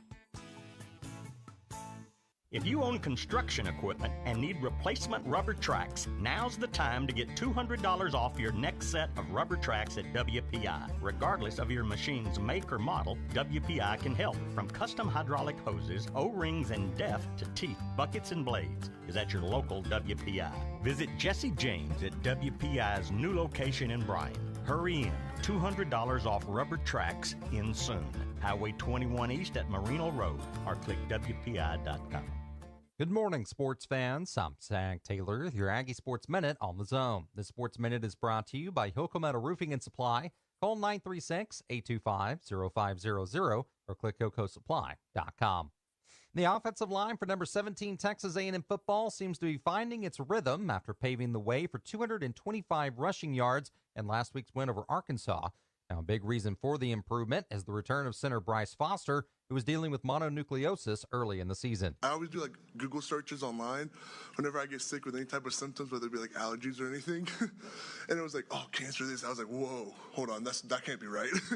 But I read some stuff about your spleen could rupture if you do a lot of strenuous activity. So I was kind of nervous about coming back, but the trainer said I was all good to go. So I decided to try to come back, and my energy's still pretty low and stuff like that. And I'm still really fatigued and tired a lot, but it's just grinding through the practice and the games. Bryce seems to be no worse for the wear as he started the Aggies' last two matchups. He and the guys head to Starkville this Saturday to visit Mississippi State. Now, to get Coach Jimbo Fisher's take, tune into the Jimbo Fisher Coaches Show tonight from 8 to 9 on 1620, 94.5 WTAW. Number 17, Aggie men's golf rallied past 13th-ranked Auburn yesterday in conference match play in Alabama. Sophomore Vishnu Zadagopan won the deciding match, one up over the Tigers' Brendan Valdez. And that's been your Aggie Sports Minute, brought to you by Hilco Metal Roofing and Supply. On the Zone, I'm Zach Taylor. This is Daryl from Columbus, previously from the Paul Feinbaum Show. And how you have any hair left at this point, I don't know, because I'd have done pulled my hair out with some of these people that call in to you. No, and I used to have a full head of hair, so right. Oh, of course. I'm sure you did. It started going. I started losing it the moment I started doing radio. The Paul Feinbaum Show, powered by Polaris Fun Center, 2 to 4 weekdays on the Zone.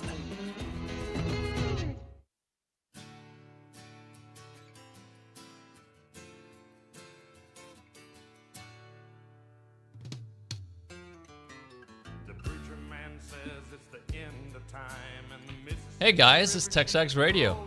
We're limitless here, presented by David Gardner's Jewelers in the Rollo Insurance Studio. That's Bradley Cooper hosting the show today. I like Bradley Cooper. What's his best role? It's Wedding Crashers. That's an all-time movie, dude. Pretty good. The whole thing. He's got a lot of good ones, but the character, the villain that he is in Wedding Crashers, it's fantastic. I'm trying to go through his movies real quick. One of my favorites, Rocket the Raccoon. Oh, yeah, I didn't know you were Guardians of the Galaxy guy. Oh, I love Guardians of the Galaxy. What's another one? American Sniper, Phenom. Yes, I didn't see that in its entirety, but really, just clips of it. But how's that even possible? The movie's great. Well, I just don't have time to sit. I'm not a big movie guy anyway. Star is Born. No, that was really good. Well, I've never seen it. There's gonna be a bunch of these I've never seen. Yeah. Wedding Crashers is the first thing that pops to mind. That movie's fantastic. At least the first. Is there 3? The first one is the one where he's the boyfriend that. No, I remember, but did they not do 3 of those movies? Or am I you're thinking of The Hangover, which he was also great. He was great in, but in terms of comedy movies of our time, of this generation, I'm not talking about Dumb and Dumber was, I think, the comedy of a generation. Never watched it. That's crazy. Yeah, because that's from anybody that's 30 to 45, 50, I feel like Dumb and Dumber is the comedy movie.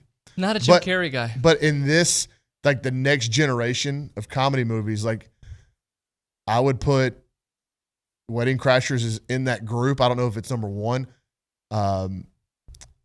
Superbad is super funny. Love Superbad. and then what's the one I was just thinking of? I had it at the top of my head that like, Step Brothers. Step Brothers. Step Brothers is like every scene is like bust a gut laughing and stuff. I made the mistake, and I think it wasn't that long ago, so they're old enough, but they're not, to watch part of that with the twins. Oh, I mean, it helps them grow up. You just say you don't repeat any of this stuff. Don't tell your mom we watched it. I think they were 13, and they're 14 now. So I think it was last year, right before we moved, I believe. That's kind of how I go about telling my baseball kids that they need to watch Bull Durham. Like, look, at a certain age, you should watch it. There's some suggestive things in there that are probably not meant for younger kids. So obviously, you don't suggest it for your 9 to 12, 13 year olds. When they get into high school, let them watch it because there's some good life lessons in there. Is that your favorite baseball movie? It's the best movie of all time, not just baseball movie. Best movie of all time. That's my opinion. And then number Extremely 2? biased. You strike me as a league of their own guy. No, not at all. I'm just playing. Major League 2. I mean, all of my top movies are baseball movies. That's how ridiculous I am. Yeah. Oh, by the way, we are calling this see, I did it again, Kay. Recruiting Country, presented by Caprock Health System, a faster, patient-centered revolution in care with 2 ERs in the BCS.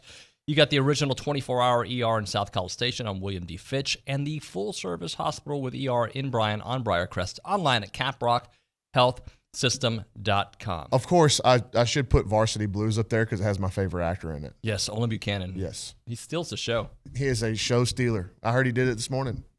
Do you heard that? What the well, he was came about? in just giggling back there and wanted to tell me all about what just happened. And then I kind of got bits and pieces from him and Kay, and Kay was laughing so hard she really couldn't get it all out. So I guess I'm going to have to go listen to it. Yeah. Is it floating on the internet yet, Kay? No, but I can make it. No. Do we want that to happen? It's Olin. TexAgs did tag me on something, and I haven't looked at it yet on Instagram. I was like, it's probably the Olin thing. So okay. I guess it's one of our other interviews. No fitness to get into today because we're all business, all right? Okay. Unless your back. How's your back? Better. Did modified leg day, all pulled from the ground. Okay. With kettlebell, like heavy kettlebells, but all pulled everything from the ground and had a good leg workout and back felt fine. Who's the dude you told me that I need to watch that I hadn't watched? The kidney guy. What's his name? Liver King. Liver King. So now he's showing up all over my algorithm, and it's a little controversial guy. I didn't realize. Well, yeah, dude, that's what he says. He doesn't do roids, but everybody says he does roids. More plates, more dates. His new argument against that he is on steroids is that he's got small legs.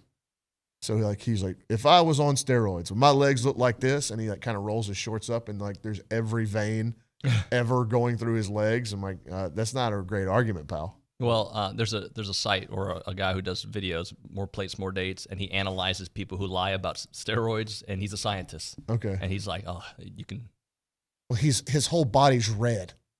That's not normal. Well, maybe he just walks outside without a shirt to do his No. It's like emanating from the inside, not the outside in. All right, let's get into business. All right, well, how have things evolved, or have they evolved, with success on the field for A&M and maybe others also kind of stumbling?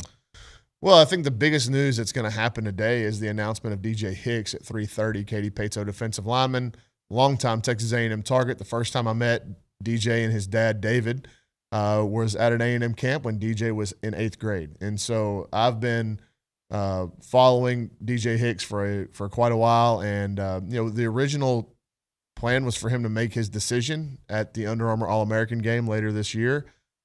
He has decided that he wants to be done with the recruiting process earlier than that.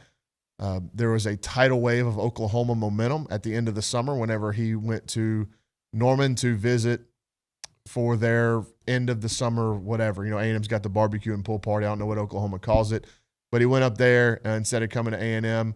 Lots of stuff floating around after that visit that he had that Oklahoma had really overtaken that recruitment. It was going to be really tough for anybody to get back in. But if there was a school that could get back in, it was A&M. And so he comes to Kyle Field in back-to-back weeks, visits for the App State game. We all know how that went. But the good thing about that, if you're looking at it through an A&M lens, is that he met with Elijah Robinson, Terry Price, and Jimbo Fisher at length after the game. And so they made time for him to sit down with him one-on-one, watch tape, talk about his influence on their defense if he chooses to be an Aggie and kind of how he fits in. Then he comes back the next week, skips his homecoming festivities there at Katy Pato to come up and watch A&M play Miami.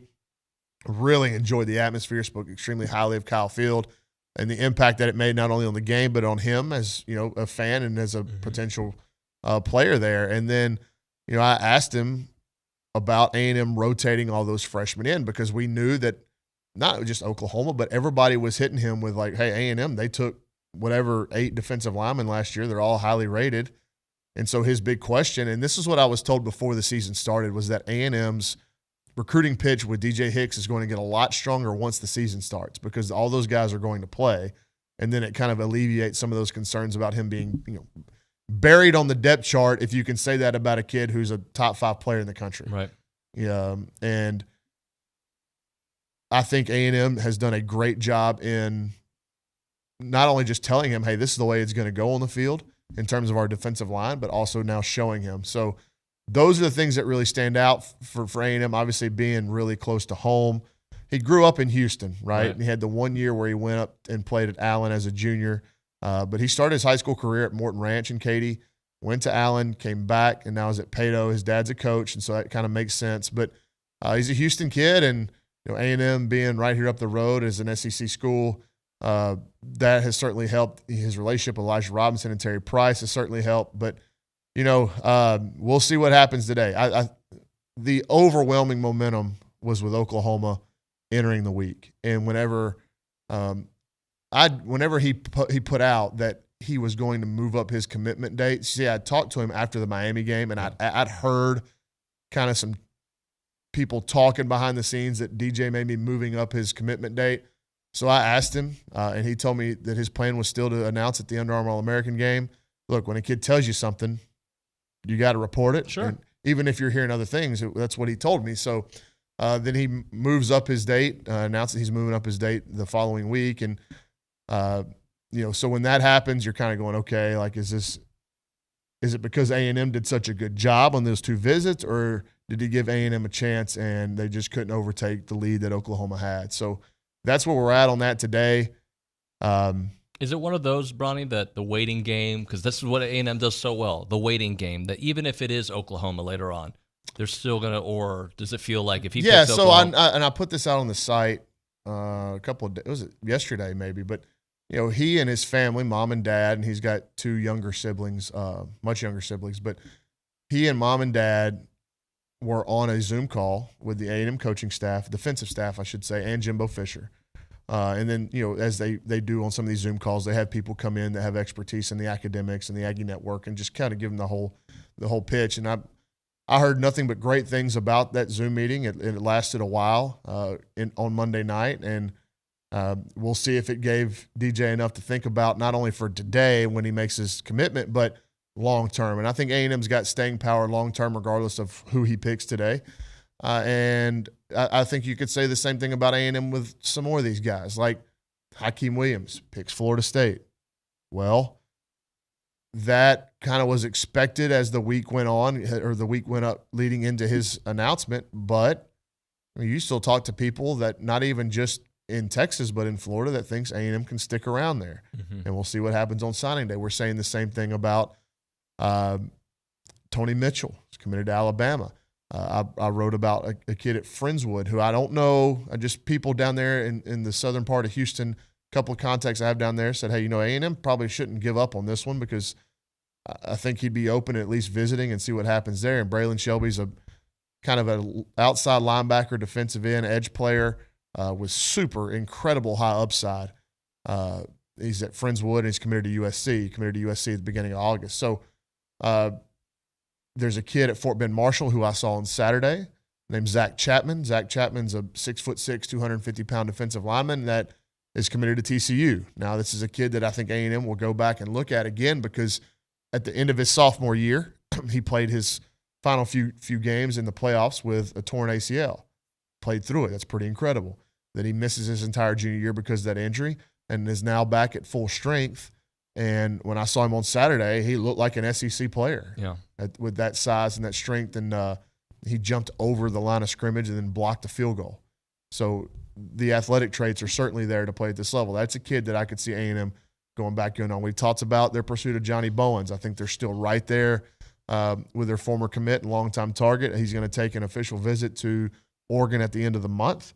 But I think A&M is still right there in the thick of it, maybe even in the lead for Johnny Bowen. So the prospects on the defensive line are still very good for A&M, but they're going to add, my point was, at a lot of these positions, it's not maybe an ideal way to go about a recruiting cycle, but they're going to be relying on some kids maybe to flip. Right. And that's kind of how they're going about their business. Like, okay, they didn't pick us in July, August, September, but what happens in December when it's time to sign? I want to ask you something about what you tweeted. You've talked about it before, the Houston battle lines, how important it is, because you were watching the game just like all of us and seeing Houston all over that field. Why is it so important to win those battles in Houston? Well, it makes a lot of sense for players in that area to be Aggies, and the type of influence that the A&M football program, but A&M as a school, the Aggie network has in Greater Houston. But, considering the business side of it, from the energy corridor to what kind of A&M specializes in, and it makes a lot of sense for kids in that area, and it's a really easy drive. I mean, it seems like, once they finish 249, you're going to be able to get to certain parts of Houston that were taking you an hour and 30. You're going to get there in an hour and 10. And so, I make trips to Katy now a bunch, and I'm going to the east side to North Shore on Thursday, and that's probably going to be my longest trip, and that's still only an hour and 30 minutes now. So you're able to access every portion of Houston pretty quickly now. It's still tough to get from the Dickinson area, Galveston County. I mean, I-45 is a parking lot no matter what time you go. But it's just a familiarity. It's permeated kind of the, A&M's becoming a pretty in-school in Greater Houston. And a big reason for that is obviously the proximity. It's an SEC school, the other things I said. But that 2022 class had a huge influence on that. So when you go down there, everybody you talk to knows a kid that signed with A&M out of that 22 class. And then even further than that, you go back to Bryce Foster and Reuben Father. Those were huge names in Houston that had grown up going to every camp down there, that everybody kind of looked at as the prize of the city of Houston on the offensive line. A&M gets both of them. They've gone and done their homework. They've done dig deeping in Houston. So to get guys like Matthew Wyckoff and Layden Robinson and Ananias Smith, who weren't 5-star can't miss guys coming out of Houston, they did their homework and they found those kids. And so whenever you dive a little bit deeper, that only helps your reputation. The movers and shakers in Houston are saying, look, A&M's not just going to go after their national top 100 guy. They're also going to do their homework, and they're going to make sure they're getting the best players that fit their scheme and their system, the players that they believe in, regardless of what it says next to their name. You remember when they got on Devon Achane, it was pretty early. Yeah. And I think it goes without saying he's the best player on this football team, or at least he's shown that by a wide margin. So, yeah, watching that game the other night, and especially when they went to some of those sets where they had Donovan Green and Chris Marshall in, and you're going, holy crap, that's a lot of Houston playing on offense. Yeah. Yep. And from all corners of the city. By the way, you mentioned 249. I think that's a week or two away from being done, right? I don't know. I think, at least the part that I've seen, where they're going to open it up from Plantersville through to Navasota. Yeah, it looks like it's almost done. That'll cut another 5 minutes off my trip. Maybe even more. Yeah. Maybe even more. Right now, we're talking Milliken Reserve Farm to Table community in College Station. They got homes, they got trails, they got wide open spaces, and their mission is to build a healthy community around nature. They've dedicated to the conservation of a healthy community, and they've got respect for that native landscape and wildlife. 2,600 acres of open space farms and 30 miles of trails and homes. They got an extensive network of trails throughout a wooded landscape that includes walking, equestrian paths, creeks, and ponds. They've got so many amazing species out there that find their homes there in that preserved woods and ponds. You've got the white-tailed deer, the songbirds, the rabbits, the turtles. And homeowners at Milliken Reserve share a legacy of conservation, which means that generation after generation will come home to the same pristine countryside. You've got to go check it out. Go hiking, biking, canoeing, kayaking, equestrian trails, the evening yoga, the summer camps, the music festivals, the farmer market tours, and the farm tours. It's a great place to go hang out, great place to live. MillikenReserve.com is the website. Again, MillikenReserve.com. I'm Chelsea Reber with your community calendar on the Zone. Catholic Charities of Central Texas is hosting an open house event on Thursday at the Catholic Charities office from 10:30 a.m. to 1 p.m. Hope Pregnancy Center invites you to Light Up the World, their annual benefit banquet on Thursday from 7 to 9 p.m. at the Ice House on Main. Find a link to purchase your tickets at WTAW.com. The Twin Oaks Landfill Household Hazardous Waste and Computer Collection event is Saturday, October 22nd from 7 a.m. to 2 p.m. Visit twinoakshhw.com for a list of acceptable items and more information. The VOOM Foundation Heart and Soul 5K is Sunday, October 23rd at 12:30 p.m. on Texas A&M's campus. VOOM works to improve healthcare in Nigeria. Visit voomfoundation.org for more information.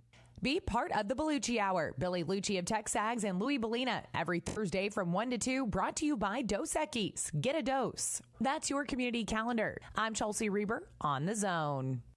Did you know that in Texas, there are 7 approved photo IDs you can choose from to take to the polling site? You can find the full list of the approved IDs you can use to vote on our website. VoteTexas.gov has all the information you need, including insight about qualifying to vote by mail, and the ID number you'll need to note on the mail-in ballot envelope to cast your vote. Get vote ready at VoteTexas.gov or by calling 1-800-252-VOTE. That's 1-800-252-8683. Brought to you by the Texas Secretary of State.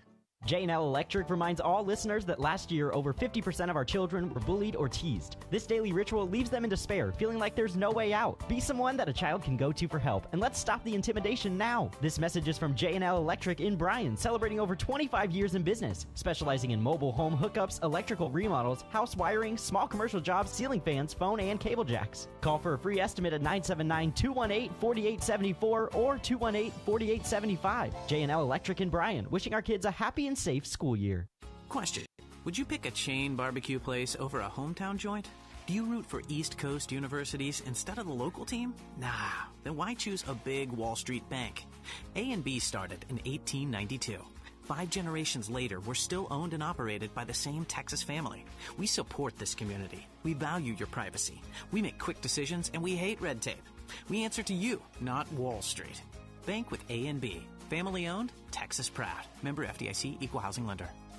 After each and every Aggie home game, let's talk about it. Join me, Louie, and Dusty for the Zone Call-In Show. It's brought to you by TexAgs. 30 minutes after every A&M home game, we take your calls for about 2 hours. Game day all Saturday long on the Zone is brought to you by Brazos Valley Floor and Design, Gage Gandy Bail Bonds, Malik Heating and Air, T-Mobile, and Big Shots Golf, Aggieland.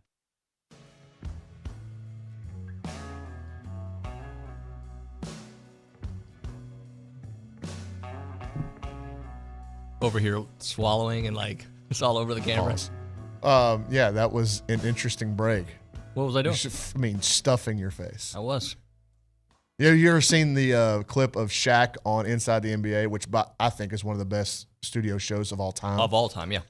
Where he's trying to eat the chicken breast in between the breaks. I haven't seen it. He sticks the entire chicken breast in his mouth, and he's trying to be like, you weren't trying to hide anything. He was trying to hide it. But that's what kind of reminded me of, like, you just shoveling food in your mouth. I was going fast. I have to. I have a doctor's appointment in Houston after the show, so like, when am I going to eat lunch? I got to have, got to hit my protein. It's yeah. Gainesville. It is in the studio. It's all about the bulk season. By the way, it is TexAgs Radio. We call this. God dog it. Every time a quarter goes into... We call this. It's just, I keep saying we call it. I don't know, it's like muscle memory. We call it recruiting country. We call it TexAgs. Hold on, this is a product of Billy humiliating you about the words you use, and now you're caving. No, there's no caving. Billy hasn't brought this up, but now, you know what I've done? I've taken away the power of him using this against me. Now he can't use it. It's like Eminem in 8 Mile, whenever he starts the final rap, and he's like talking about himself, and like, what are you going to say about me? Against what are you going to do? Billy's Papa Doc. What are you going to do, Billy? I'm wearing a tight shirt. Deal with it. Right. Yep. You are B-Rabbit. If I can rap like him. At least against most people in this office, I think I would do all right. Let's. By the way, if you want to text the show, you can do that on the A&B text line. I'm sure Kay's got some text messages for us. I know Matt in San Antonio had one for us. Before we do that, though, I want to ask you a quick couple of ones. First off, TJ What is Shanahan. Dalton doing in here? Hi, Dalton. Is that what you were asking? Okay, no, TJ Shanahan. You tweeted when he got hurt. Then you had video of him getting ready, and he looked okay. Yeah, I think he was fine. I haven't checked with him this week, but he went back into the game, and I think what it was, it just kind of scared him more than anything. Mm-hmm. It definitely hurt. He got leg whipped at like the top of your shin, kind of where it meets your knee. Right. And it obviously the impact of being leg whipped in a pile is going to hurt really bad. And then I think just the initial pain and how it happened scared him a little bit. They took him to the tent there on the sideline, and it looked worse because he was in clear pain on the ground, and then they put him on a cart to get him off. And I'm like, okay, like they're putting him immediately get the cart, but they were just taking him on the cart to go to the tent on the sideline. They start working on it in there, and he comes out and he's moving around. He gets his helmet back from the trainers. They put him through some stuff to make sure he can move, and he goes and finishes the game. And I thought he was really good on the night. And when you go watch TJ Shanahan play, the number one thing that sticks out is attitude, man. Like it's a good way to say that, or it may sound bad, but it's a good when you're talking about an offensive lineman. He's a mean old dude, man. He lives like a man. Dude, he is to the whistle, physical, in your face every play, plays with an edge that I don't know that I've covered an offensive lineman that plays with that sort of edge, play in and play out. Like he's searching and seeking to put you in the ground every time the ball is snapped. So he's the best offensive lineman in the state, in my opinion. I want to ask you about Jacoby Banks. I know he's a Houston kid, right? But how solid is that? He's A&M offered him, but A&M really hasn't gone back in. We'll see if that changes, with the changing recruiting landscape, especially at wide receiver. But he is going to be more like an Anias in college. Like, I actually think in Dana's offense, that's exactly what he's going to be. They're going to hand it to him, and they'll throw it to him, and he'll return kicks. But in the open field, he reminds you a lot of Anias. Maybe not the best top-end speed, but in space, he's a fighter, really good in terms of, like, getting out of situations and making something positive. So I think that's a good get. A&M offered him, but, like, really never pushed. But we'll see if that changes. That's one thing about Fort Bend Marshall. A&M's got such, like, well-established roots there that if they go back in on kids, I think they'd be pretty receptive. I mentioned that I feel the same way about Zach Chapman, who I mentioned earlier. Yeah. Let's go to a Kay Nagley there at the News and Social Center. Kay, what do you have for us? Matt in San Antonio says, recruiting segment question. Do you think NIL money will make it harder for recruits to flip once they're committed, and there won't be as many flips in recent cycles? Well, you're not supposed to use NIL money to influence kids in college decisions. We know how that's going over. But no, I mean, I don't think that it's going to make it any harder to flip because, like, when you're recruiting 5-star, high 4-star kids, like, all the schools that are recruiting them are talking about NIL stuff, right? So, like, I don't think that if school A is talking about NIL at a certain level in terms of a number and school B, who the kid really, really loves, is in the same ballpark, like, I don't think that NIL is going to be the reason they make decisions. And we haven't, in the year and a half, almost 2 years now that NIL has been present, I don't know that, like, there was a kid that, like, NIL, I'm looking for NIL. Like, we've heard some things here and there, especially kids come in and visit, and we don't know anything about them. So in trying to do our recon, we start talking to people, and they're like, yeah, NIL is a big deal for this kid. But in terms of the kids that I've covered day to day, it's never been at the forefront of a decision. Yeah. Anything else, Kay?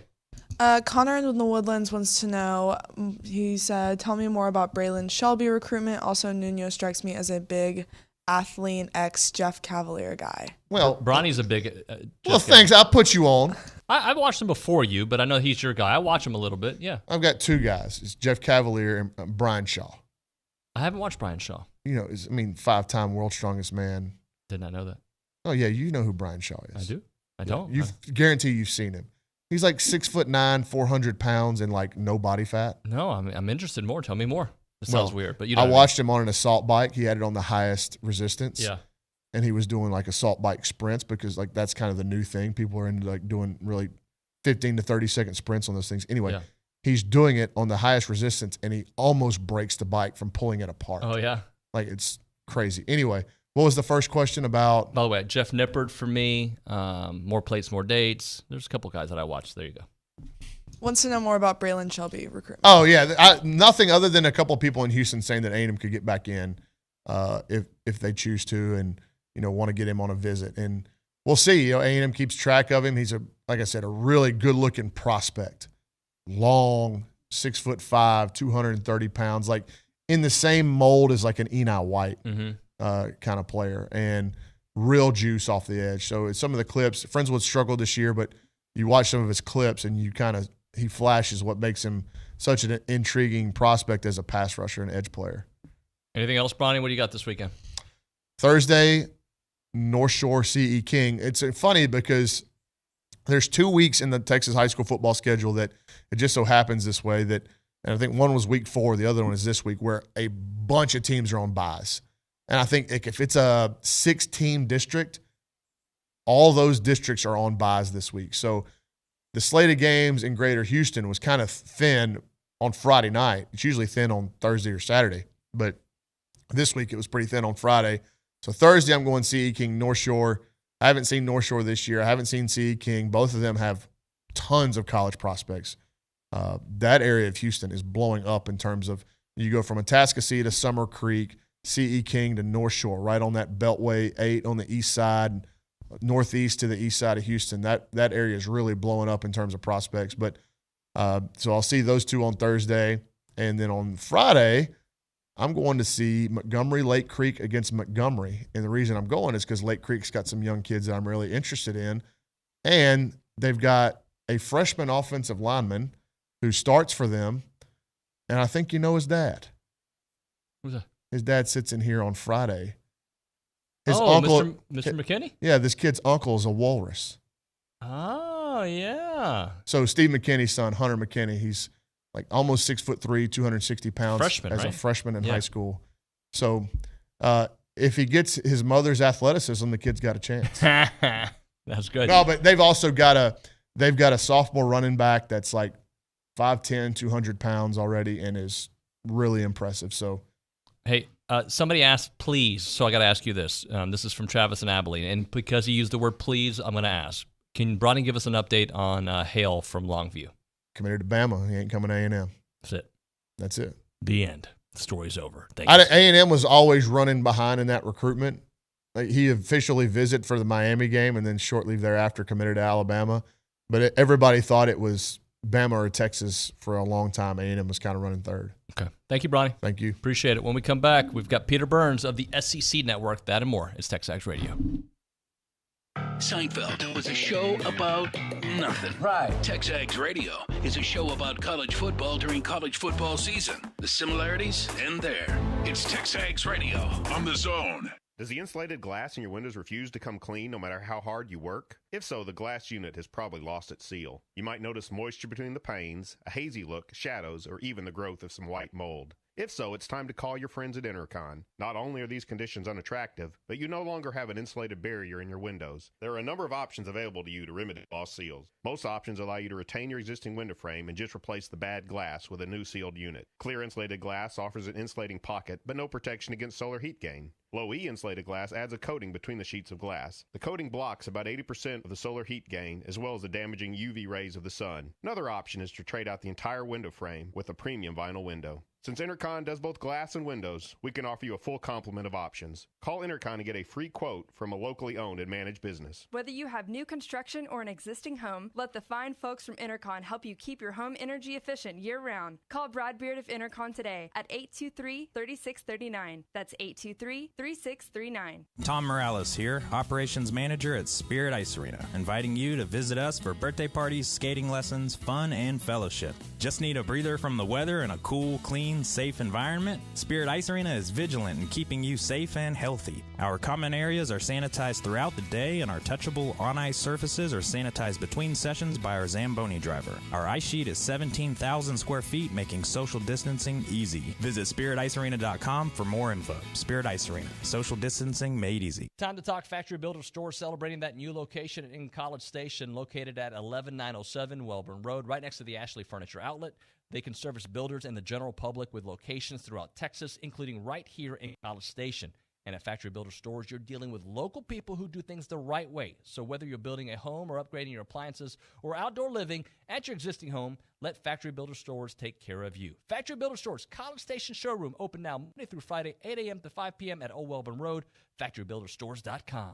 Come experience the Warehouse at CC Creations, the world's greatest Aggie shopping experience. With 28,750 square feet, the Warehouse at CC Creations is the Guinness World Records title holder for the largest collegiate merchandise store in the world. We are your one-stop shop for your entire family to stock up on Aggie apparel and gifts. Shop in-store 7 days a week or online at thewarehouse@cc.com. Keep the tradition. Shop The Warehouse, located at 114 Holloman, just 1 mile south of Kyle Field. Each week on the Louis Buchanan Show, presented by B&B Automotive and Superior Auto Service, 2 remarkable businesses, 1 great family, we have you hooked up for all things college football. Monday, Mitch Light of The Athletic. Tuesday, Cedric Golden of the Austin American-Statesman and Olin Buchanan of TexAgs. Thursday, Braden Gall, 440 Sports, ESPN Radio. Every Friday, Bryce Jones. Check in with the Louis Buchanan Show weekdays, 11 to 2.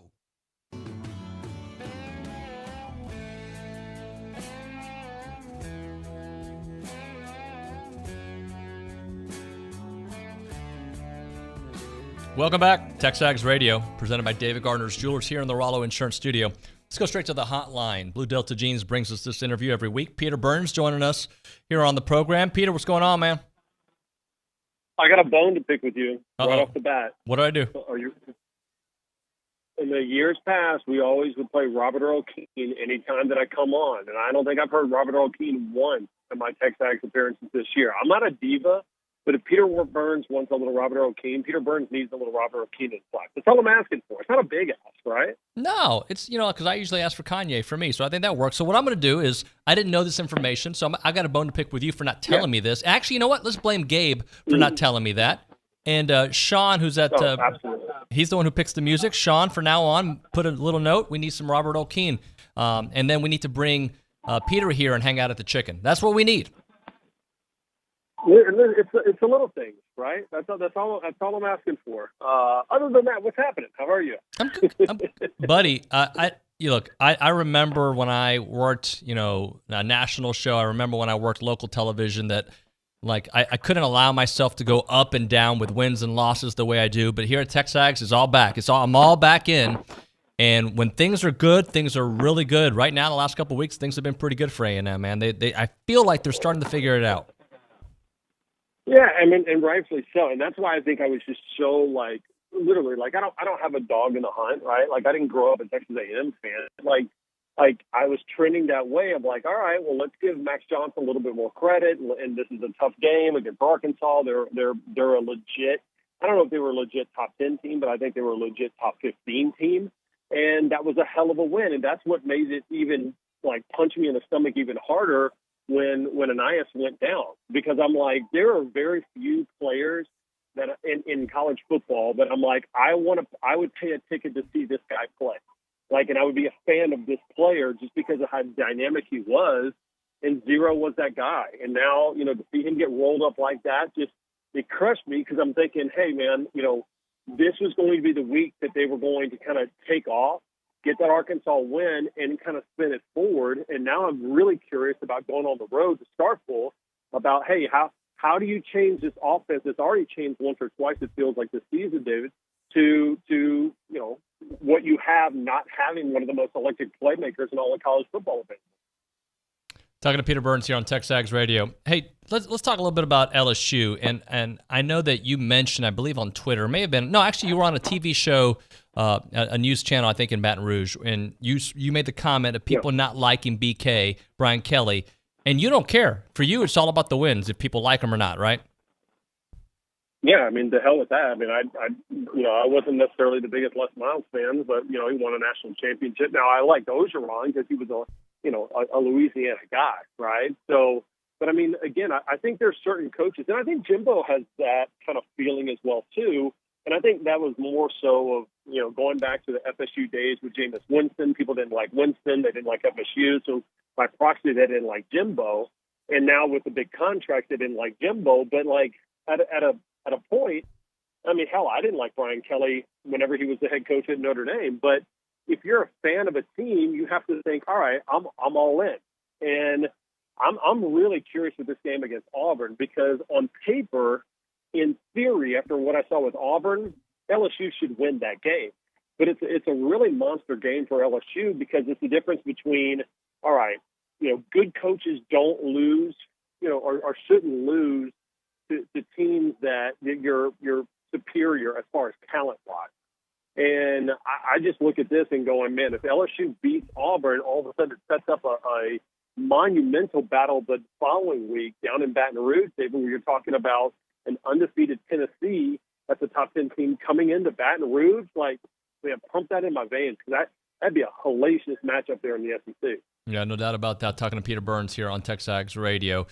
So do you have a feeling about Brian Kelly? Let me ask you this: Do you like Brian Kelly? Do you hate Brian Kelly? Like, what's the book on him? Because I'm obviously got the purple and gold sunglasses on because I'm a diehard LSU fan. Well, I'm glad you asked, because I want to ask you about Jimbo, why people don't like him around the same thing.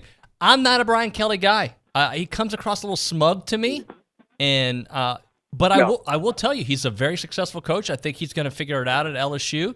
But I am interested to see if he can win at LSU. I think he's going to, but like how much of that will go into his legacy. And then I'll ask you the same question. I think you like Jimbo, but why don't people like Jimbo? To me, he comes across so likable. Yeah, but I think they don't like Jimbo because they hated going back to Jameis. I think that he took some shrapnel because people just hated Jameis Winston. They hated FSU, so people didn't like Jimbo there. And honestly, I think, listen, how much of us have 2 commas in their annual salary? Very little of us, right? And when you see guys getting, 10 years, $75 million guaranteed deals and then getting extensions, there's naturally going to be a lot of hatred that comes with that. I mean, think about Mel Tucker.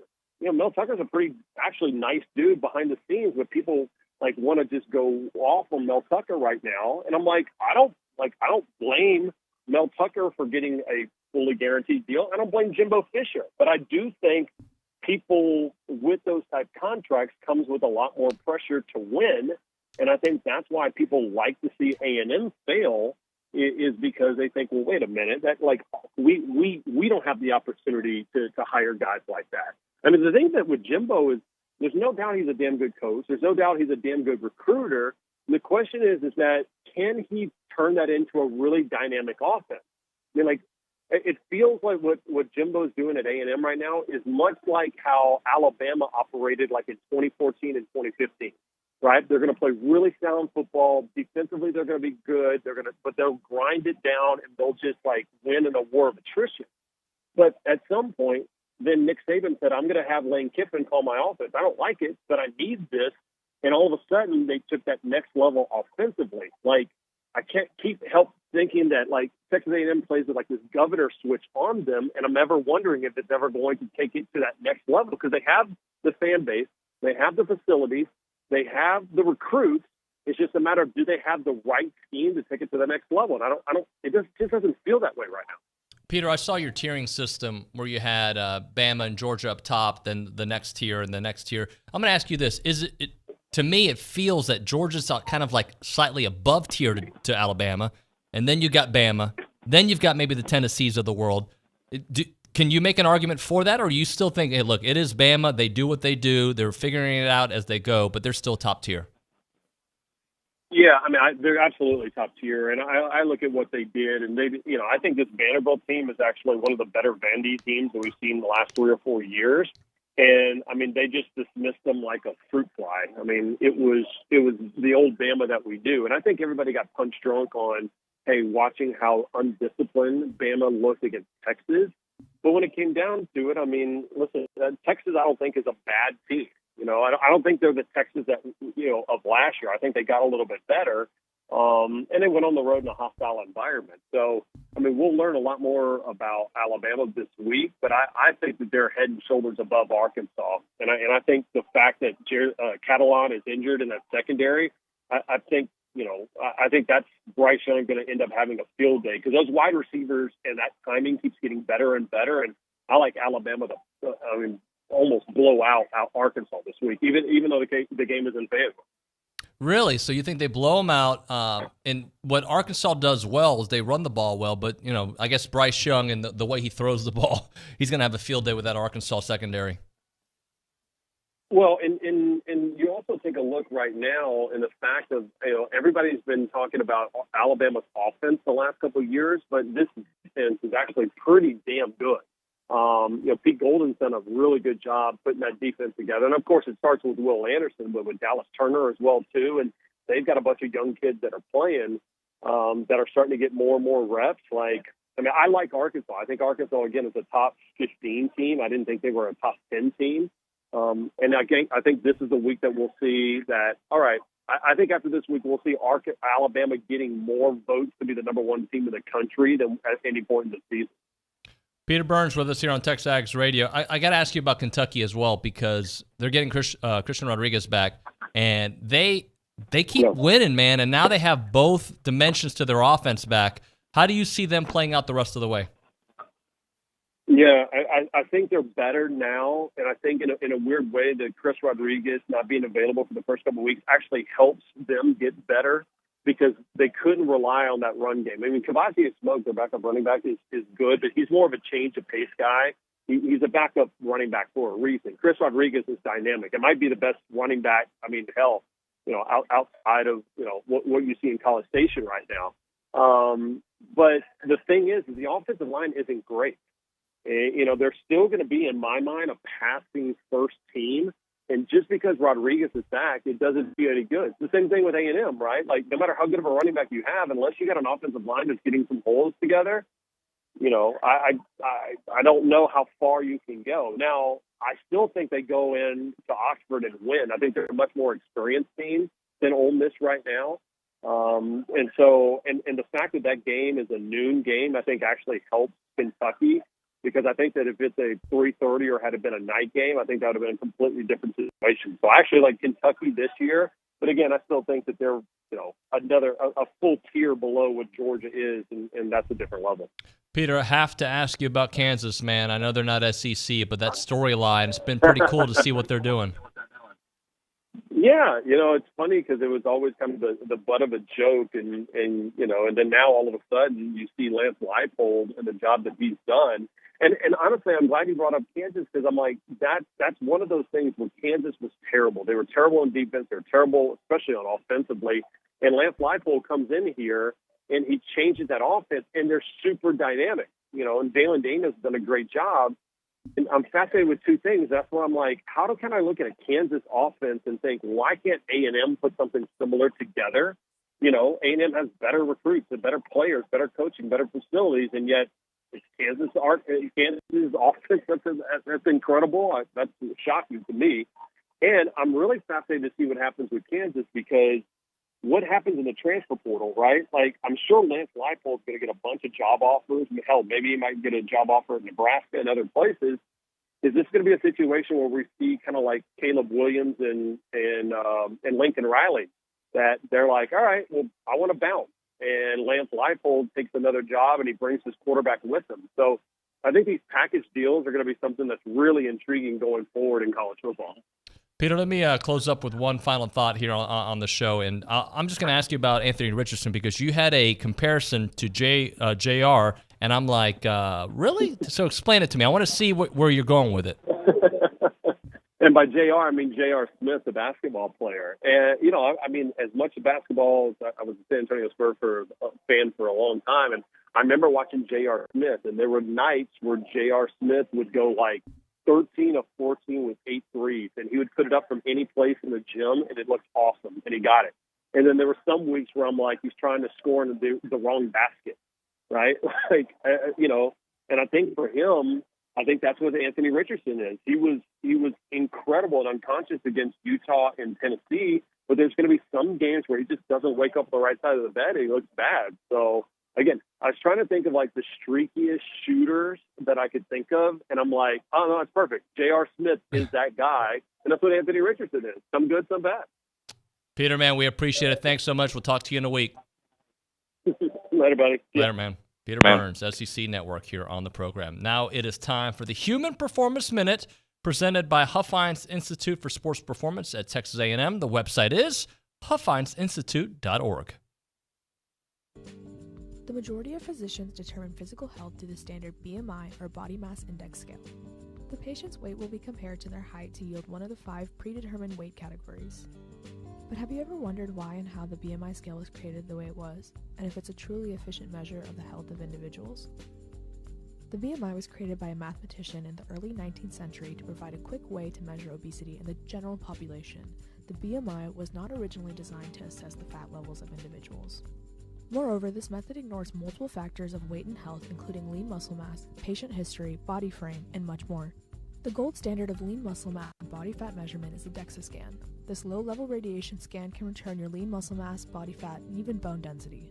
However, this can be costly, so another method is a skin fold measurement test that can estimate your body fat with the caliper. For more sports medicine news and knowledge, visit Huffines Institute at huffinesinstitute.org. Until next time, this is Nevika Kumar wishing you an active and healthy week.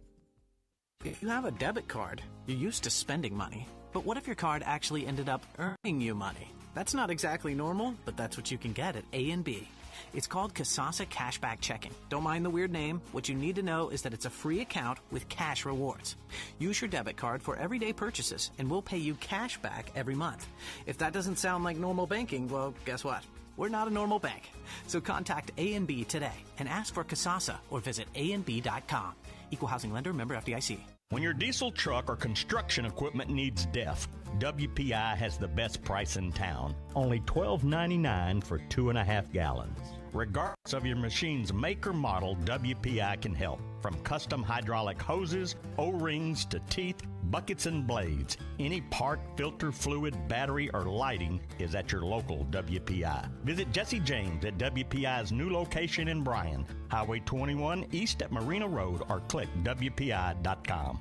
Hello, St. Joseph Eagle fans. Listen to St. Joseph Eagles football throughout the season on KEDC 88.5 FM. St. Joseph Eagles football is brought to you this season by these local businesses: Prosperity Bank, Strata Auto Repair, Kelly Burt Dozer, Fast Signs, Lone Star Roof Systems, Citizen State Bank, Surf Pro of the Brazos Valley, Krause Paint and Body, Reedfield Meats and Deli, Wings and More, Aggieland Golf Cars, Law Office of Jeff Paradowski. Listen to St. Joseph Eagles football on KEDC 88.5 FM. Special thanks to all of our St. Joseph Eagle football sponsors. There's something special happening in College Station. Because there ain't a better place to go to school and play ball. We don't like it, we're coming on. Get used to it, all right? We ain't going nowhere. Bring the noise, 12th man. This is our time. Join us Saturday. The Aggies visit Mississippi State. Our coverage begins at 2 on your home for Aggie football, the Texas A&M Sports Network. Listen to Aggie football on 1150 AM and 93.7 FM. Online at radioaggieland.com or tell your smart speaker to play Zone 1150.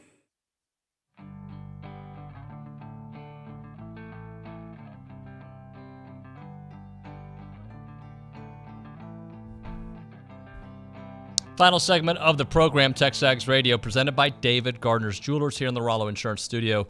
So a couple different storylines have popped up here during the program. I started off with that rant about, A&M won the game, yada, yada, yada. We've moved on to that. But now the attention is on what does A&M do against Mississippi State? And one of the things that I'm intrigued by is that I just think last year, for some reason, they weren't able to put the push on the O-line that I was expecting without Charles Cross being there. And the way this team has been growing up, those young players every week on that D-line have kind of taken a big step. We've seen the offense take a step. I think we've seen the D-line and a lot of those young players. Remember, they've done a lot of this without McKinley Jackson. So if they can continue to put the pressure, and it's going to be hard. Will Rogers is an excellent quarterback. The secondary this year is better than it was last year. That I feel confident in saying. And I love those guys last year, but I think this is a better secondary with the youth, with the experience, with the speed. I think it's the bottom line is, can you make Mississippi State uncomfortable, and can your offense get going? And how many points will it take for A&M to win this game? Is it going to take 30 points? Can you bank on another performance where they give up 21 or less? They give up 21 or less. Do you like their chances? Has the offense shown you enough to be like, yeah, I think they can get enough points offensively to win if they're only giving up 20-plus points? If Mississippi State has a typical Mississippi State performance and they put up 30, is A&M going to be able to put up 30-plus? I am much more confident this week than I was last week. Partially because of the matchup, and the other part is because I am seeing the rise of the offense. I'm seeing it. Now, that's not to discount that the loss of Anaya Smith is going to go a long way. That is a huge loss. Huge, huge loss. But opportunity. It is opportunity for some of those other guys to make some plays. More targets for Evan Stewart. More targets for Chris Marshall, Chase Lane, Devin Price, Yulkeith, Moose, the tight ends, Donovan Green. So a little bit, it's not going to look the same, but there are opportunities out there, and we have seen guys get better. Always hard to go play in Starkville, that we know. All right, that's going to do it for TexAgs Radio on a Wednesday. My thanks to all of our awesome guests today. Aaron Torres joined us on a Wednesday. Typically, it's a Thursday. How about the voice of the Aggies, Andrew Monaco? He was great. Ryan Broniger, always really good. Peter Burns joined us here a little while ago. And, of course, in that first hour, Olin Buchanan. Doing a lot of voices today. Tomorrow on the show, Stephen McGee, Ryan Swope. We had to flip-flop with Alan Waddell. He'll be with us. John Harris had to switch his schedule. He'll be with us. And then those guys that we call the Fan Show. My thanks to Kay Nagley for running a great social center, and Nick Savage behind the glass, as always, helping fix my mistakes. Appreciate everything that you guys do, contributing to the show on YouTube, CW, The Zone, you name it. Thank you very much on TexAgs.com. That's going to do it for TexAgs Radio on a Wednesday, and we're going to see all of you, hopefully even more of you, tomorrow. Or mañana. That's what I say.